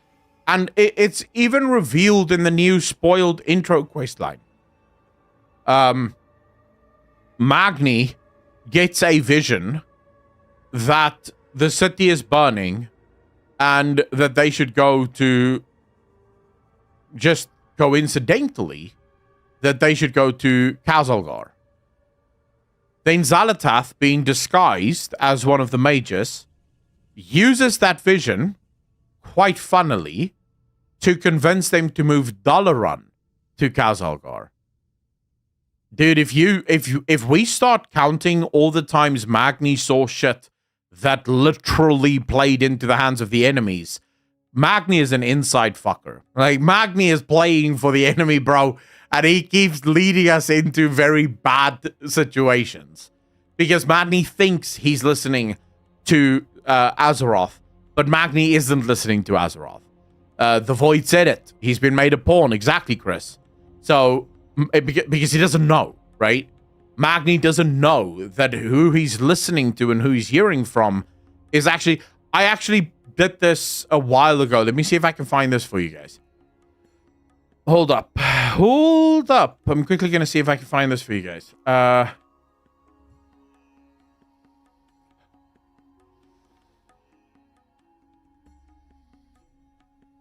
When did I tweet this out?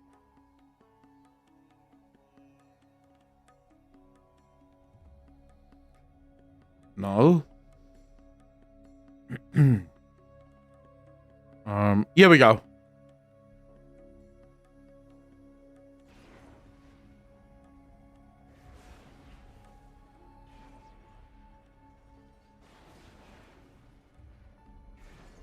Do you guys see that?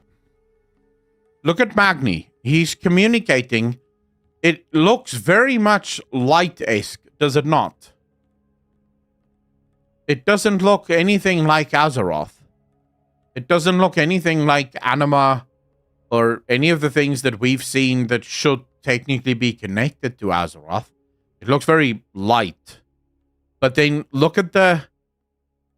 it looks like these almost lightning things, these lightning bolts are intruding into this pillar of light. So it's like a force from the outside almost pushing its way into this pillar of light, trying to disrupt the communication source. So Magni here is seemingly communicating with Azeroth, right? But if you look at the... Look there. You see that? It looks like something is interfering with the pillar of light. Right? Trying to push into it. And then the light closes down. And you can see there, even more of that punching through.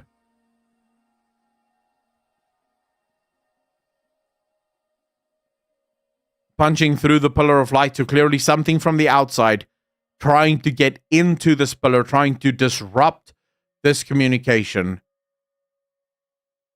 And then the exact explosion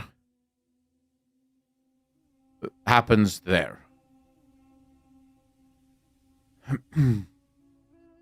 I do not believe that Magni is hearing from Azeroth. I think what Magni is experiencing here is Azeroth trying to save him. Azeroth is trying to interfere with Baladar, the crystal, that is speaking to Magni.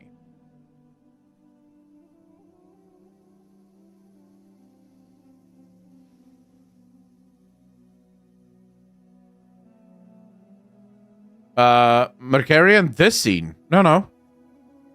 This specific scene isn't before Legion. This specific scene is now. It's when Magni got really angry because Azeroth won't speak to him anymore. And then he walks into the center of the heart of Azeroth, the heart chamber, and then, gets this pillar of light thing around him, and then it all goes to shit. Yeah, it's the pre-patch scene.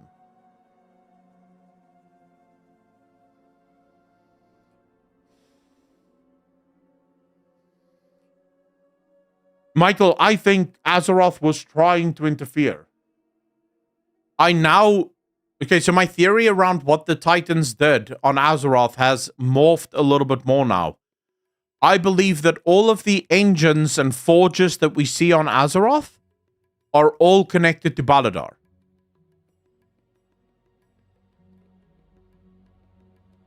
I believe everything is connected to Baladar. The Titans were literally building forges and engines that connect directly to Baladar, the crystal. Did you take note of what he said, though? Kimmy, I can't remember exactly what he said. What did he say? I know he said that Azeroth stopped speaking to him, and he was incredibly fucking salty as a result of that.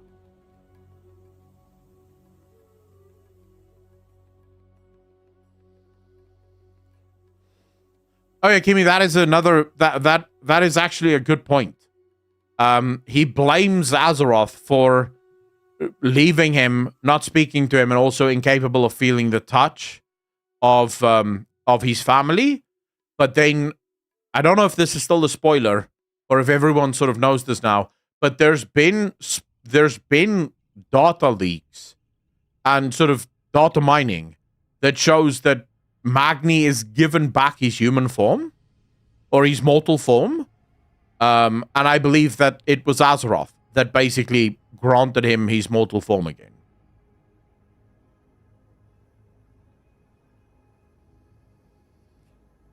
Variosa, how are you doing? So is Crystal on Mural in the War Within dungeon a Dark Heart, or is this new huge crystal? I think that is the Baladar. I think Baladar is, remember,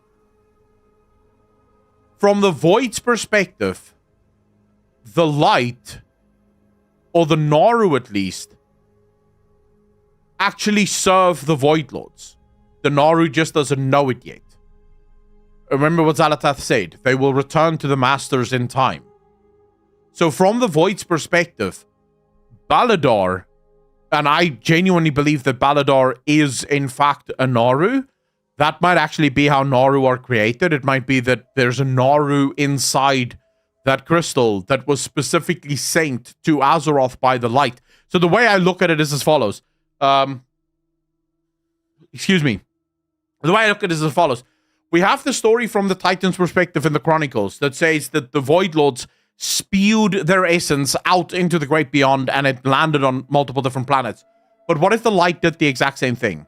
What if the light also, once it learned that there are these planets that have souls inside of them in the great beyond, decided to send the Naru out to these planets? The Naru, of course, are beings unlike the old gods. So the Naru require some kind of egg. So a crystal kind of makes sense here. If you think about how a Naru would be born, something like a crystal kind of makes sense, right? These crystals then crashed into Azeroth, Balador being one of these crystals. But from the old gods' perspective, this is a crystal that they can utilize, right? They can corrupt this crystal. And that is why we're seeing this Naru at the moment pulsing both light and shadow, because there is a battle for the soul of this Naru, effectively. The light is trying to claim this Naru for itself because it believes that it belongs to it. The Void is saying, no. Au contraire, this is ours, and we're going to be utilizing this, to our own effect. But I believe the light sent this Naru because the Naru was supposed to take control of Azeroth. It was supposed to basically create the equivalent of an army of light right here on Azeroth. I believe that's where the first paladins come from as well. The paladins believe that they tapped into this light magic, but what the paladins were actually tapping into was this power from Balador.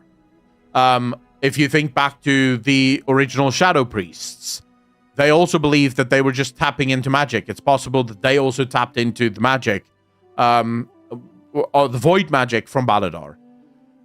Couldn't the Balador be a fractal of creation? It's possible, Ronan, but I don't want to attach such a big claim to that crystal, because if once you'd say that it is a fractal of creation, now Balador becomes super important, right? Because Balador goes from being just a Naru with incredible power to, well, quite literally the fractal of the six. So I'm hesitant to elevate the Balador to that level just yet. I'm going to need a little bit more information before I go there. Notice how Naru actually look a bit darkened, like they are a mix of light and dark. Almost all the lesser Naru look that way. Michael, well, if you listen to Xal'atath, she has no problem believing that the Naru are like them. They are the same beings. From her perspective, at least, there is literally zero difference between them and the Naru. The Naru serve the Void Lords even if they don't know it themselves.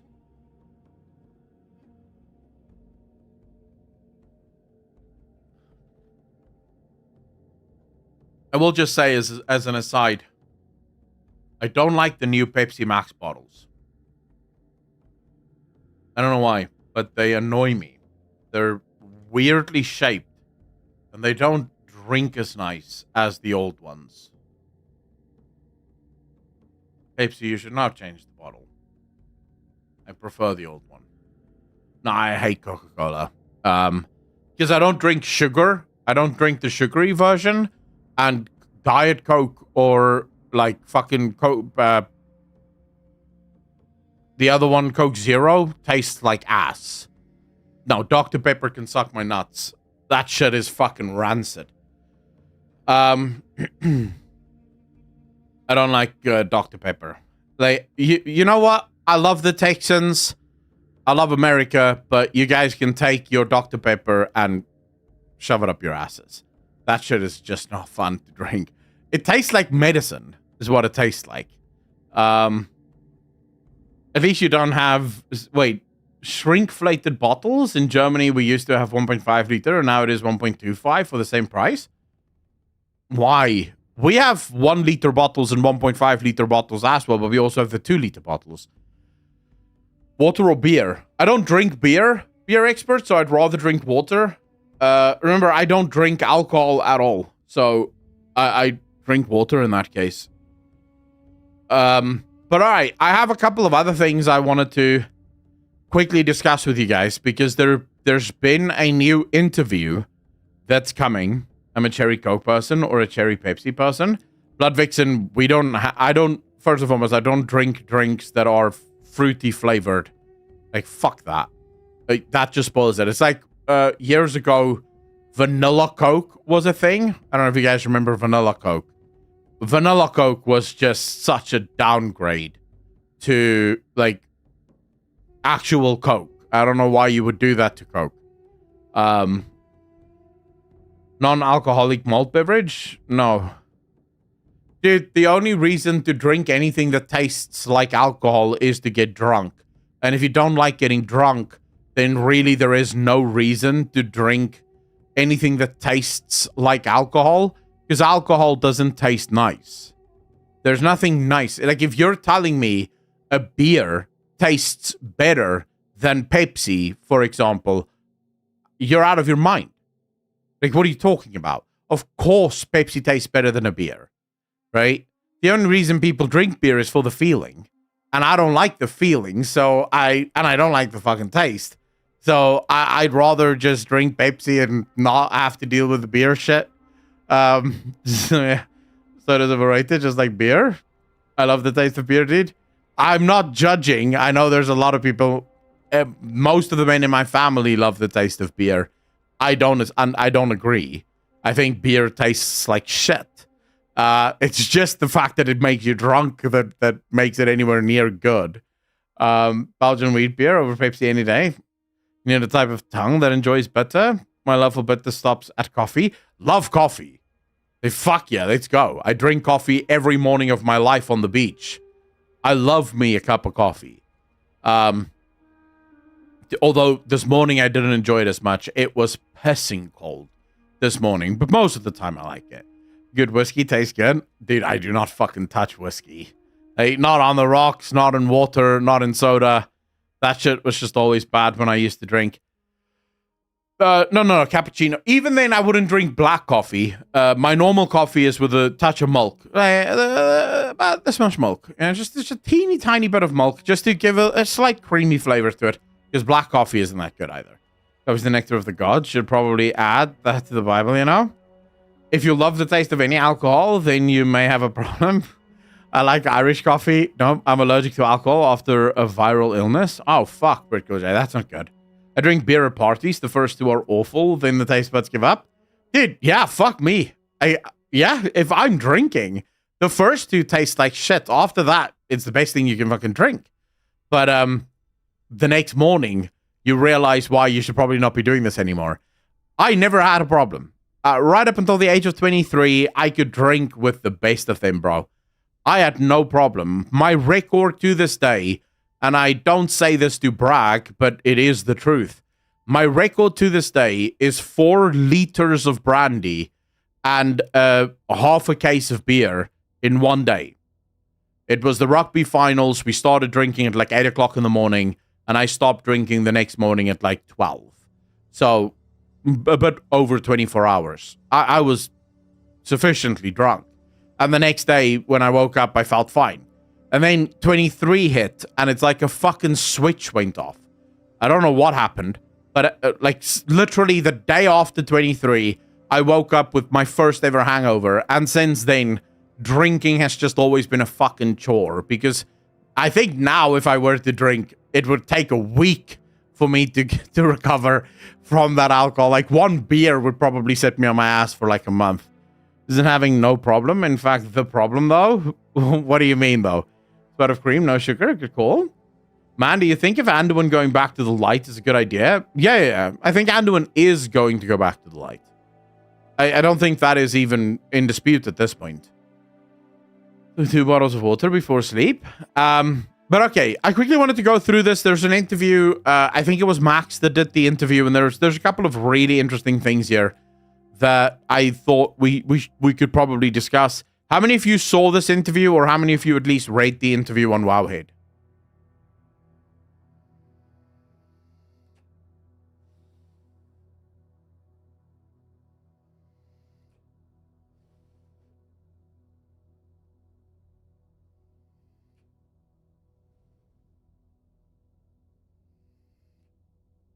Well, wait, stole it again. The Grey... So, I actually came out in defense of the guy, and for good reason, right? I don't like what Wowhead is doing here.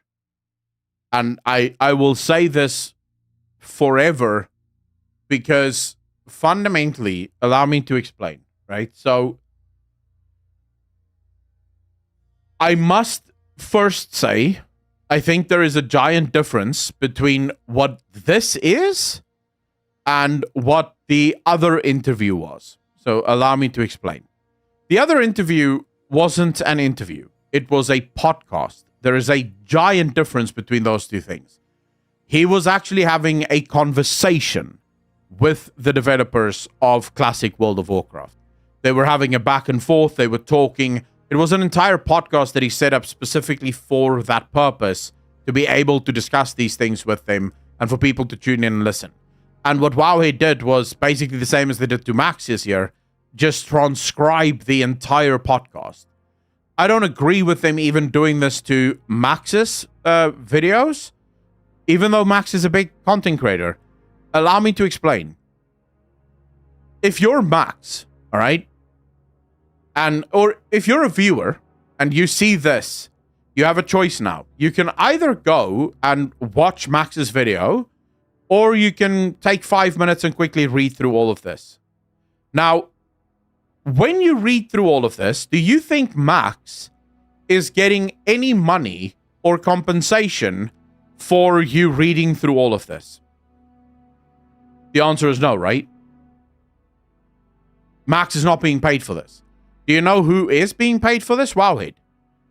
Wowhead is making a fuck ton of money off of you reading this interview on their website.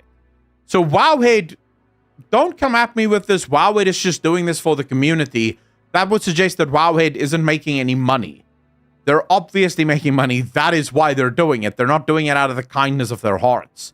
They're stealing content for themselves. You just happen to profit from it, which is great if you don't have a problem with it, but you have to be able to acknowledge that from a principle perspective, it's pretty scumbaggy. Now, the other argument I heard, how many of you disagree up until now with everything I just said? You don't think that it is theft. You think that the community has the right to know, and while it is simply showing the community what is freely available information because it comes from the developers shares it with the community. It does not belong to the content creator that did the interview. How many of you believe that?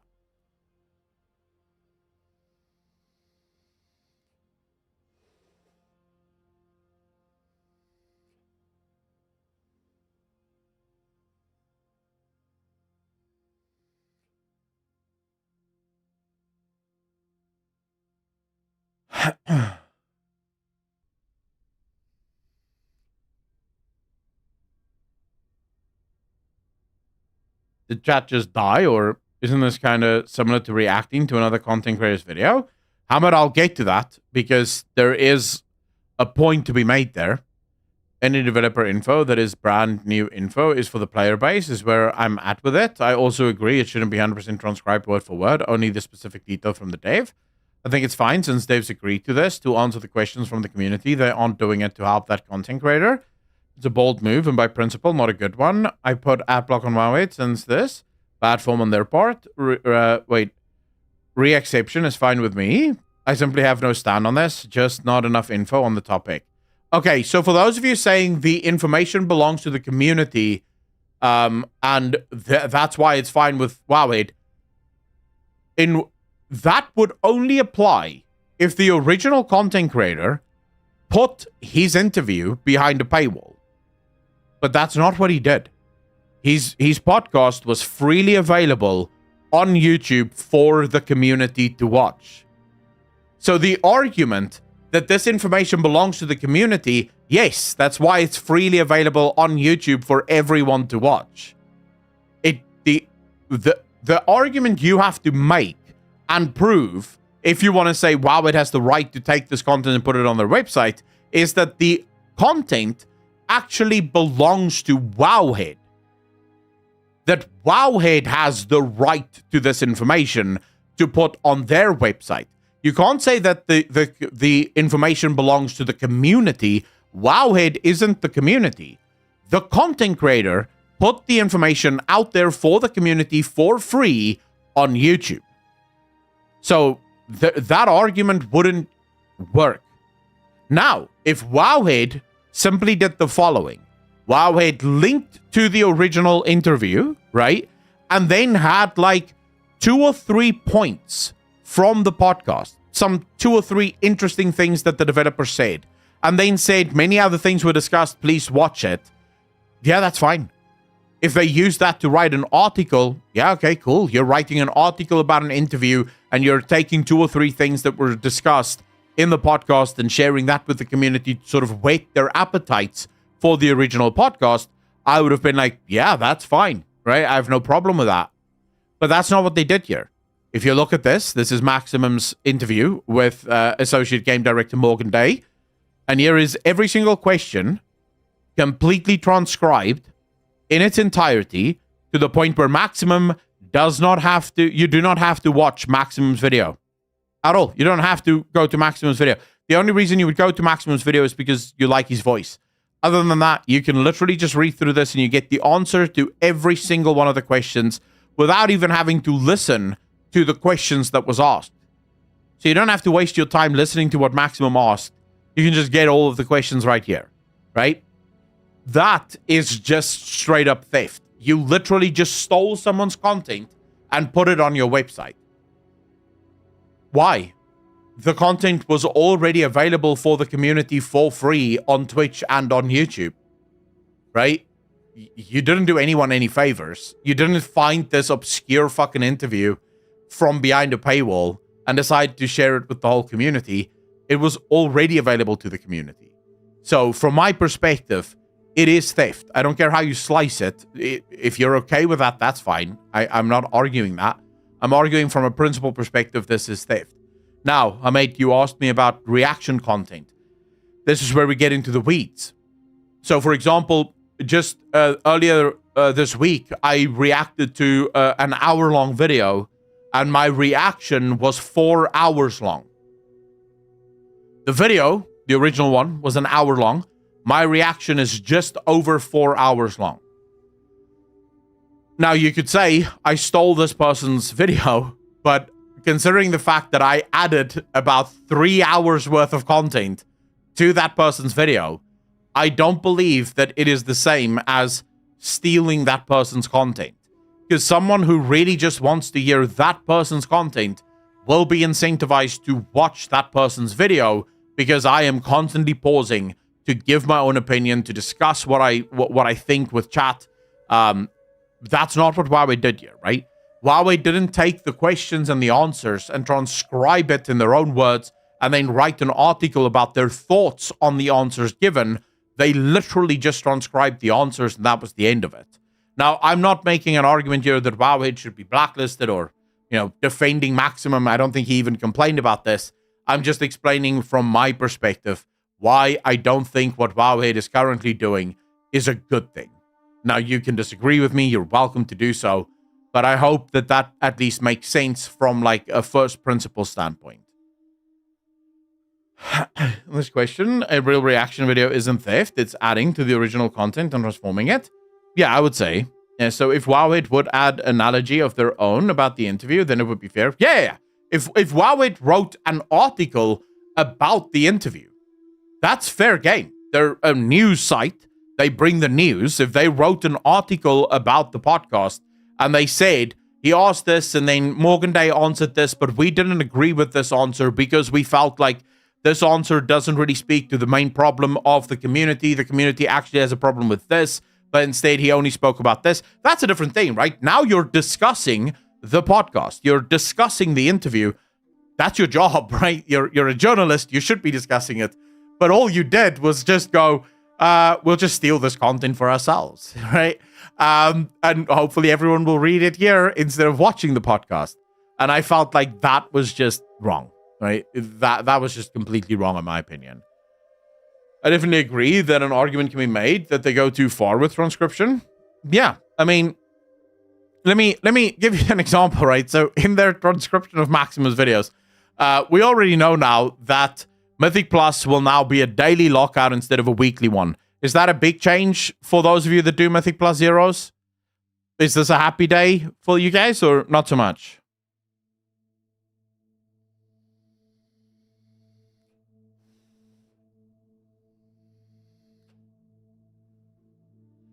TZ, the thing is, it steals views from the original creator, right?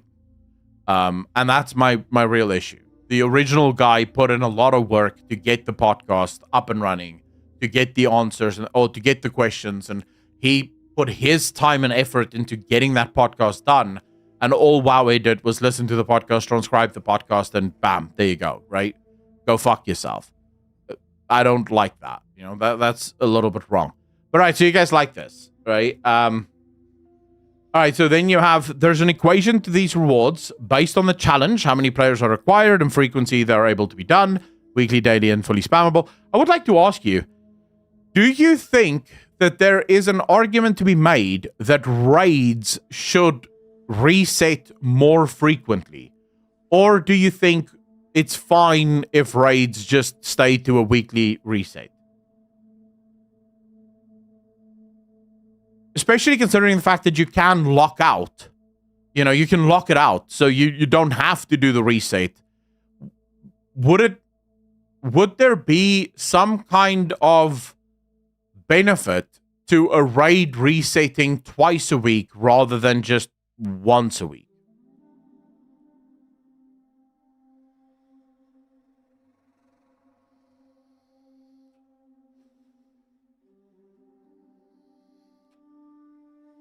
You think weekly is fine? Okay. I mean, more chances to get loot for each player involved?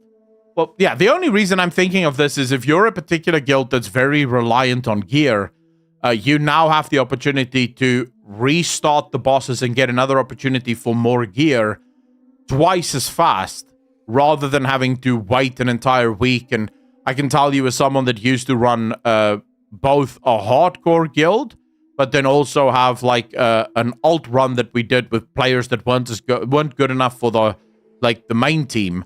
The second team, raiding team, would oftentimes spend the Wednesday clearing, say, 4 of the 12 bosses or the 9 bosses or however many bosses were in the raid, and then they would spend the next 2 days wiping on the next boss, and then reset comes and now they can clear 4 more, and then usually 3 weeks of this and they finally kill one of the bosses because now they're overgearing that boss, and then they start wiping against the next boss.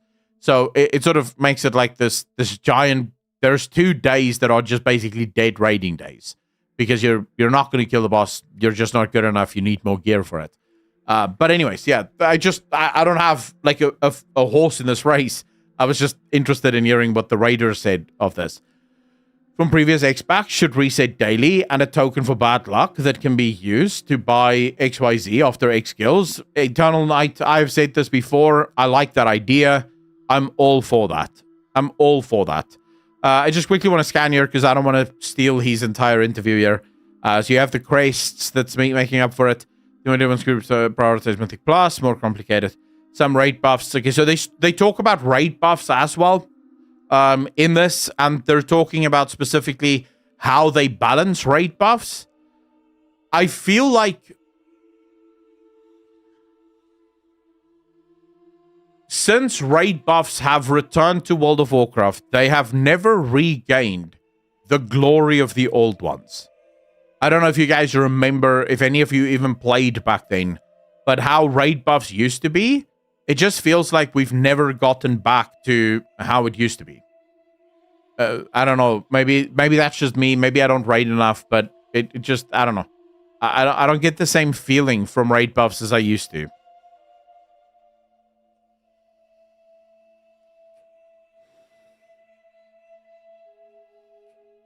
I think they are, DZ.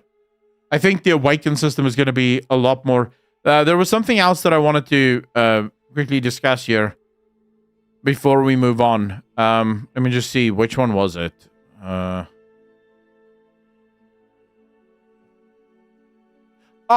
Another big change. This is actually, I think, one of the biggest changes there's no longer going to be a heroic-only week. I don't know if you guys knew this. But from Season 2 onwards, so the first season will have a normal heroic week, and then the mythic the next week. But from Season 2, the second the raid opens, it opens normal, heroic, and mythic all at the same time. To my mind, good change. But then again, I'm not a mythic raider. So how do you guys feel about that change? Because that is pretty huge.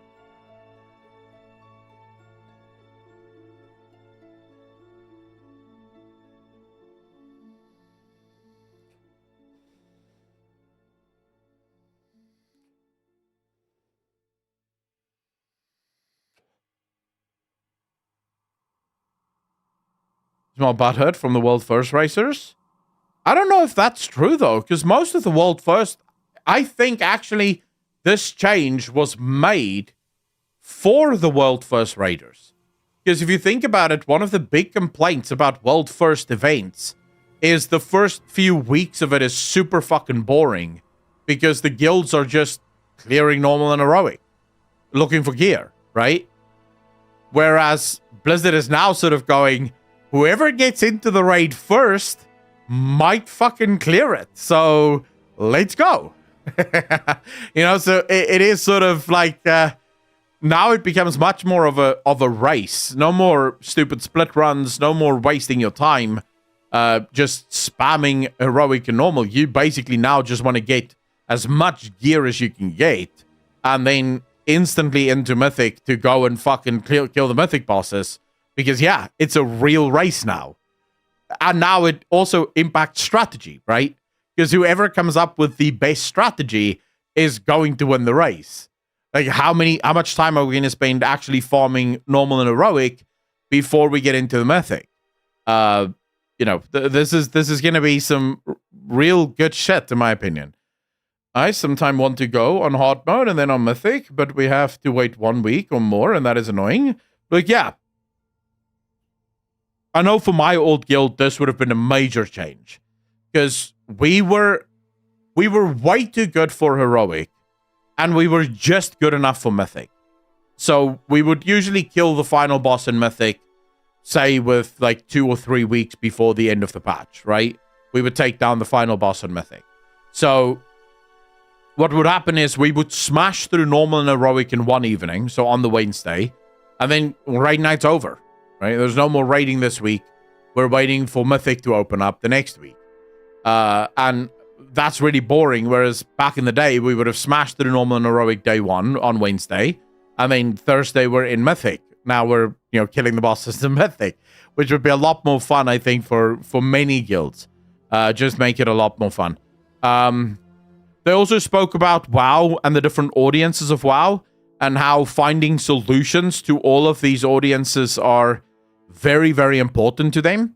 One of the key changes that they've made to Mythic Plus in this expansion is that time is a lot more punishing now. When you die inside Mythic Plus, you lose a lot of time. So you have this Challenger's Peril, for example, that activates at plus 12, which now a death will subtract 15 seconds from your time remaining. But the timers are also longer now. So basically offsetting the whole worried about losing gear, worried about not making the timer, shouldn't be as hard as it was in the past.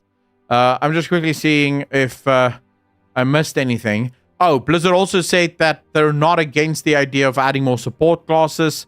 I can already see all the people that hated augmentation evokers losing their shit over that. I think that's it, really. That was like all of the interesting stuff that I saw. What do you guys think of what was announced there? Epic Thulu, yes. From what I can tell, the main resource that you need to be worried about now in Mythic Plus is time. They want everyone in Mythic Plus to care about the timer. They don't want people to care about other nonsense. They want people to look at that timer and go, this is the most important thing in this Mythic Plus. We need to beat this timer. We'll see if it works out. My personal opinion, I think the timer adds a lot of toxicity to the game. Because fail the timer and you've just wasted my time. now I'm going to be toxic towards you. But, maybe that won't be such a big issue. We'll have to wait and see.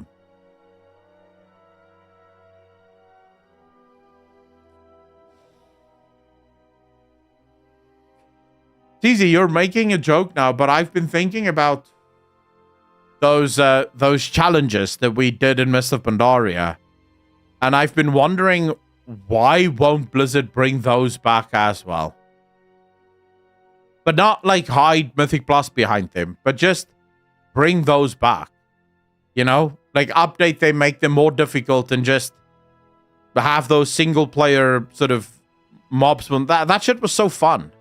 So what, like 40 minutes? Beer Expert, I don't know what the exact timer is, but they said it's very generous. So basically, you're not gonna run out of time just, for not going hyper fast. You're gonna run out of time if you're pulling shit and you keep dying. Then you'll run out of time. Otherwise, you'll be fine. Well, Samurai, I'm right there with you. I think the timer, you have to understand this. If the timer runs out, you miss out on gear, right? You don't get any gear from the run. This is seriously punishing. So if you're a player and you're playing with a group and that group fails and then the timer runs out, let's say you were in that dungeon for 55 minutes, you're going to be pissed. You just wasted 55 minutes of your life on, fuck all. You didn't get anything for that, right? That is a seriously shit designed system. More importantly, and perhaps, in my opinion, the thing that makes it the absolute most toxic thing ever is your key also downgrades. Now, I don't know if that's changed or not, but in Dragonflight, that's how it worked. Your key also downgrades. So not only do you get less gear, you also lose your key, and you just wasted a bunch of time. How can anyone be happy with that, right? So toxic players are going to be even more toxic as a result of this. DJ, the problem with the vault slot is the player, the reward there is too far into the future for it to psychologically matter, right? So I'm thinking about right now, I wasted 50 minutes of my life. I didn't get a piece of loot and my key was downgraded. I'm not thinking, well, at least I have the vault slot. I'm not thinking about the vault slot. Fuck the vault slot. I lost gear and I lost time here that I'm never getting back. That time is now gone. I'm 50 minutes closer to death and I don't have the fucking gear to show for it, right? I disagree with the key downgrade. Seems dumb to get penalized like that. Rose Fox, I absolutely agree with you. If anything, I would be okay with lace gear because there must be some kind of punishment for not timing the dungeon. But I think if they just remove the downgrading of the key, that would probably already go a fucking long way to alleviating the problems. But now I also understand from Blizzard's perspective, if they don't have the key downgrade, what will happen is people will start the dungeon, fail once or twice, and then just reset the dungeon and just go again. So then it's creating this sort of weird, toxic playback loop where because the key doesn't downgrade, we can just keep resetting, right? Until we get it right. And Blizzard obviously doesn't want this. They want the dungeons to matter. So it's a very hard place to be if you're Blizzard, because it's a problem where you know exactly what the problem is. There's a number of solutions to the problem, but every solution creates a brand new problem that you don't want. So it's like, well, how the fuck do I solve a problem that the solutions to the problem solves the problem, but then creates new problems in its stead? So you don't really know what to do, right? Not only stupid, especially with its one fail equals downgrade. Akon, you mean like only letting you enter Star Mythic Plus every 20 minutes? So if you bail early, you have to wait. The Grey, that would also feel shit, right? Because what could happen there is, what if I didn't leave? What if my tank left? And then my group fell apart? Now I have to wait 19 minutes just to do another run. But I didn't leave. My group fell apart, right? That just I don't think that would be fair either. I don't know how you would like. I know how you do that in dungeons and parties. You just leave the group, but I don't know how you would do that with the Mythic Plus system itself, right? Because the Mythic Plus system, it doesn't lock you out of the dungeon. You can keep doing the dungeon. It's tied to the keystone, and if the keystone fails, maybe you could build it to where the keystone knows who failed the keystone and who didn't. There's always been an issue with WoW, right? Even just raids, there is time wasting involved with forming and keeping a party. Yeah, but as the developers, you need to be able to try at least and save people time as much as possible. You know, I don't think you should just embrace the fact that it is time wasting, because that's not fair to anyone. Anyways, ladies and gentlemen, as a final bet, do you guys have any remaining questions for me before I say goodnight? Because it is almost 9 o'clock here, and I need to get to bed. I have breakfast in the morning with a friend, and then I have an engagement at a church that has bulletproof windows. I'm really excited to see what this is. This church is in a neighborhood that is so dangerous that the church itself is bulletproof, which is just like, ooh. That's going to be cool. So yeah, I'm really looking forward to this. Can you explain somewhere, but you stream only on YouTube now? TZ, no. I still stream on Twitch. I stream on Twitch Mondays, Tuesdays, and Thursdays from about 1 o'clock. The schedule is up on Twitch. Everyone gets a debuff after entering the Mythic Plus. Okay, so that could work, I guess. Is the real villain of the expansion, and they're corrupting Azeroth. Epic Cthulhu, I can get behind that. Who attacks the church? What ethnicity? I have no idea, Hamid. I think this is a gang neighborhood specifically, so it's, if I'm not mistaken, it's Coloureds. It's a colored neighborhood. Now, for those of you thinking, whoa, that's racist, not in South Africa. In South Africa, mixed race people refer to themselves as Coloureds. They have a political party that's literally called the Coloured Congress. In South Africa, it is a name of pride. For them, at least, they are the colored nation, and they're very proud about that. So, yeah, you know, in America, it might be not a good thing to say, but here in South Africa, it's fine. Brittle J, thank you very much. Really appreciate that. Bring your peace. I think we'll be fine. They have bulletproof fucking windows and doors, so we should be good. Thing that the church need to, but all churches actually doubled as forts as well sometimes. That is nuts. Since we both are of the thought that the Titans aren't actually Titans, what are they? I think they're like the Eternal Ones. I think they're exactly like the Eternal Ones, right? So they were made inside a Azeroth realm. They just masquerade as Titans. I think that they came across the name Titans speaking about the beings like Azeroth that exist within planets. And as a result of that, they call themselves Titans, but they are not Titans. Azeroth and Argus and these beings are completely different to the Titans that we see on the Pantheon.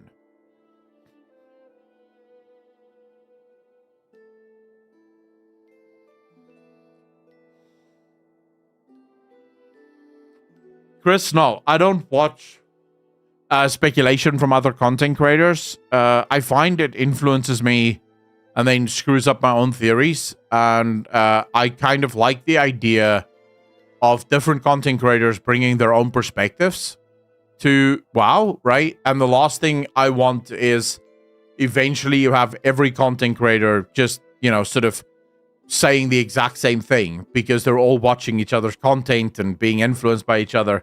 So I've heard that Zaza's videos are phenomenal. I follow him over on Twitter, and I wish him all the best. I'm glad that there's another person speculating in the space because we need more people. Obviously, I'm glad to see Pyro back and, you know, doing his thing. But I personally, when I come up with theories, I want them to be my own. And if they happen to cross over with someone else's, that's great, right? We just thought of the same thing. But I know for a fact that if I watched Pyro's video 2 months from now, I come up with a thought. I'm like, oh, this is a cool idea.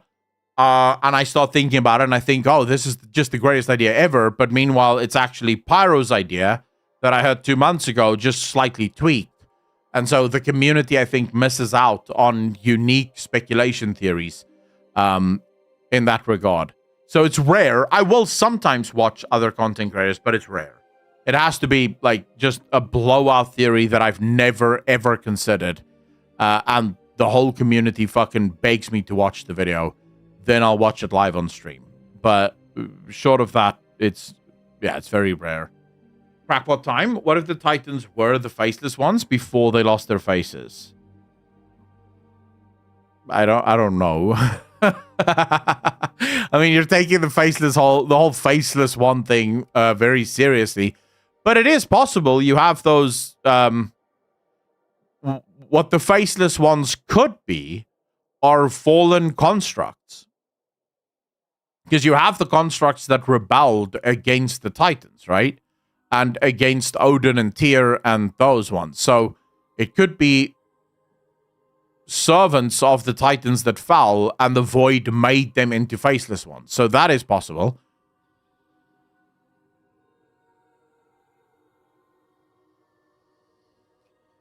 Matt, I think they're first ones, but not the first ones that the brokers speak about.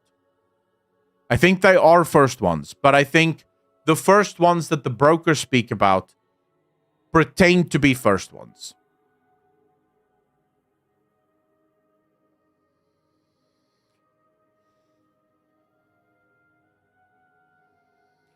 Great, yeah, I could probably do that. Xal'atath and Alleria have the same voice actor.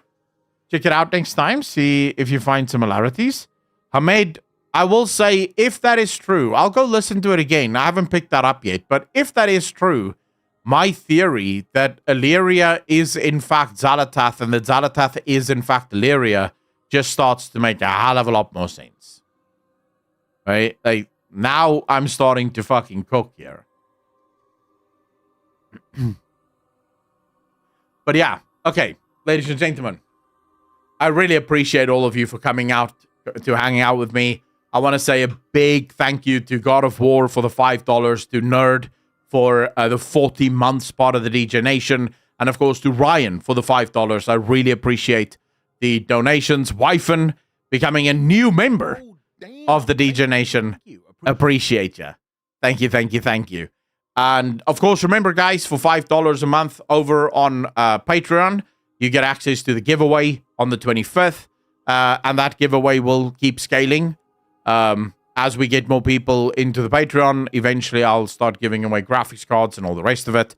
So yeah, you can go join over there if you want to already. And I'm starting to play around. I'll see how I feel about this, but maybe early access to the videos. So maybe like 24 hours or 48-hour early access to the videos for everyone that subscribed for $5. But I'm still thinking about that. I don't want to make the Patreon too heavy in content, because I don't like content that's hidden behind a paywall. It's just never been my thing. 3-day early access Vengeance, that's where we get into, now it's too heavy, right? 3-day early access suggests it now pushes people into subscribing on Patreon, and I don't want that to begin with, right? From my perspective, Patreon should be a thing that if you want to support the channel and you like what I do, I obviously appreciate the fuck out of the people that subscribe on Patreon, but I don't want to make it so full of content that people start feeling if they don't subscribe they're missing out on a bunch of content that should just be available on YouTube, because I am a YouTuber first. So yeah, for me, it's super important that always happens. But anyways, ladies and gentlemen, I really appreciate all of you for coming out, for hanging out with me, for spending your time with me. I hope you had a wonderful time. As always, have a phenomenal weekend. Be good to each other. Be kind to each other. Question submission. Astral, yeah, you're more than welcome to ask questions if you want. You can ask those on the Discord, or you can just DM me on Discord. That's also fine. I don't always respond to Discord DMs, but I do read all of them. I just don't always have time to respond to all of them. But I will read them, and if they're good. And if you ask questions on Patreon, I always see those. So I check those all the time. But yeah, ladies and gentlemen, be good to each other. Be kind to each other. And I will see all of you in the next one. Peace.